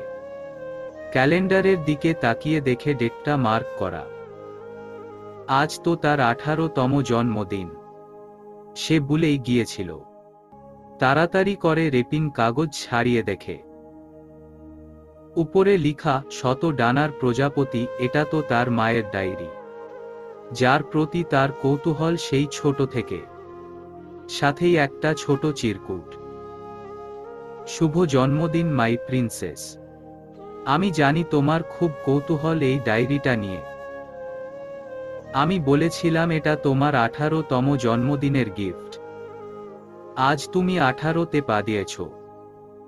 এখন থেকে এটা তোমার আমানত। আদ্রিতা পাশের টেবিলে বাবার দেওয়া গিফট, দামি ঘড়িটা পেল। খুশিতে পুরো বাড়িতে নেচে বেড়াচ্ছে। সবাইকে দেখাচ্ছে। কিন্তু তার বাবাই আর মাম্মাম কোথায়? সে জানে এই সময় তারা কোথায় থাকতে পারে। বাগানের কাছে যেতেই দেখে অগ্নি আর হুর বাগানের বেঞ্চে বসে আছে। অগ্নি খুব আদুরে হাতে হুরের বিনুনিতে ফুল গেঁথে দিচ্ছে। হুর লজ্জায় জর্জরিত হয়ে যাচ্ছে। আদ্রিতা তার বাবাই মাম্মামকে দূর থেকে দেখে চোখ জুড়াচ্ছে। আজ এতটা বছর পরও তাদের মাঝে এত প্রেম। এই যুগে এমন প্রেমিক যুগল পাওয়া সত্যি খুব দুর্লভ। আদ্রিতার কাছে ভালোবাসার ব্যাখ্যা মানেই তার বাবাই আর মাম্মাম। শ্রোতা বন্ধুরা, জানি না গল্পটি কেমন হয়েছে। সবাই অবশ্যই গঠনমূলক মন্তব্য করবেন। আর এরকম নতুন নতুন গল্প পেতে আমাদের চ্যানেলটি সাবস্ক্রাইব করে রাখুন। ভালো থাকবেন সবাই। ধন্যবাদ।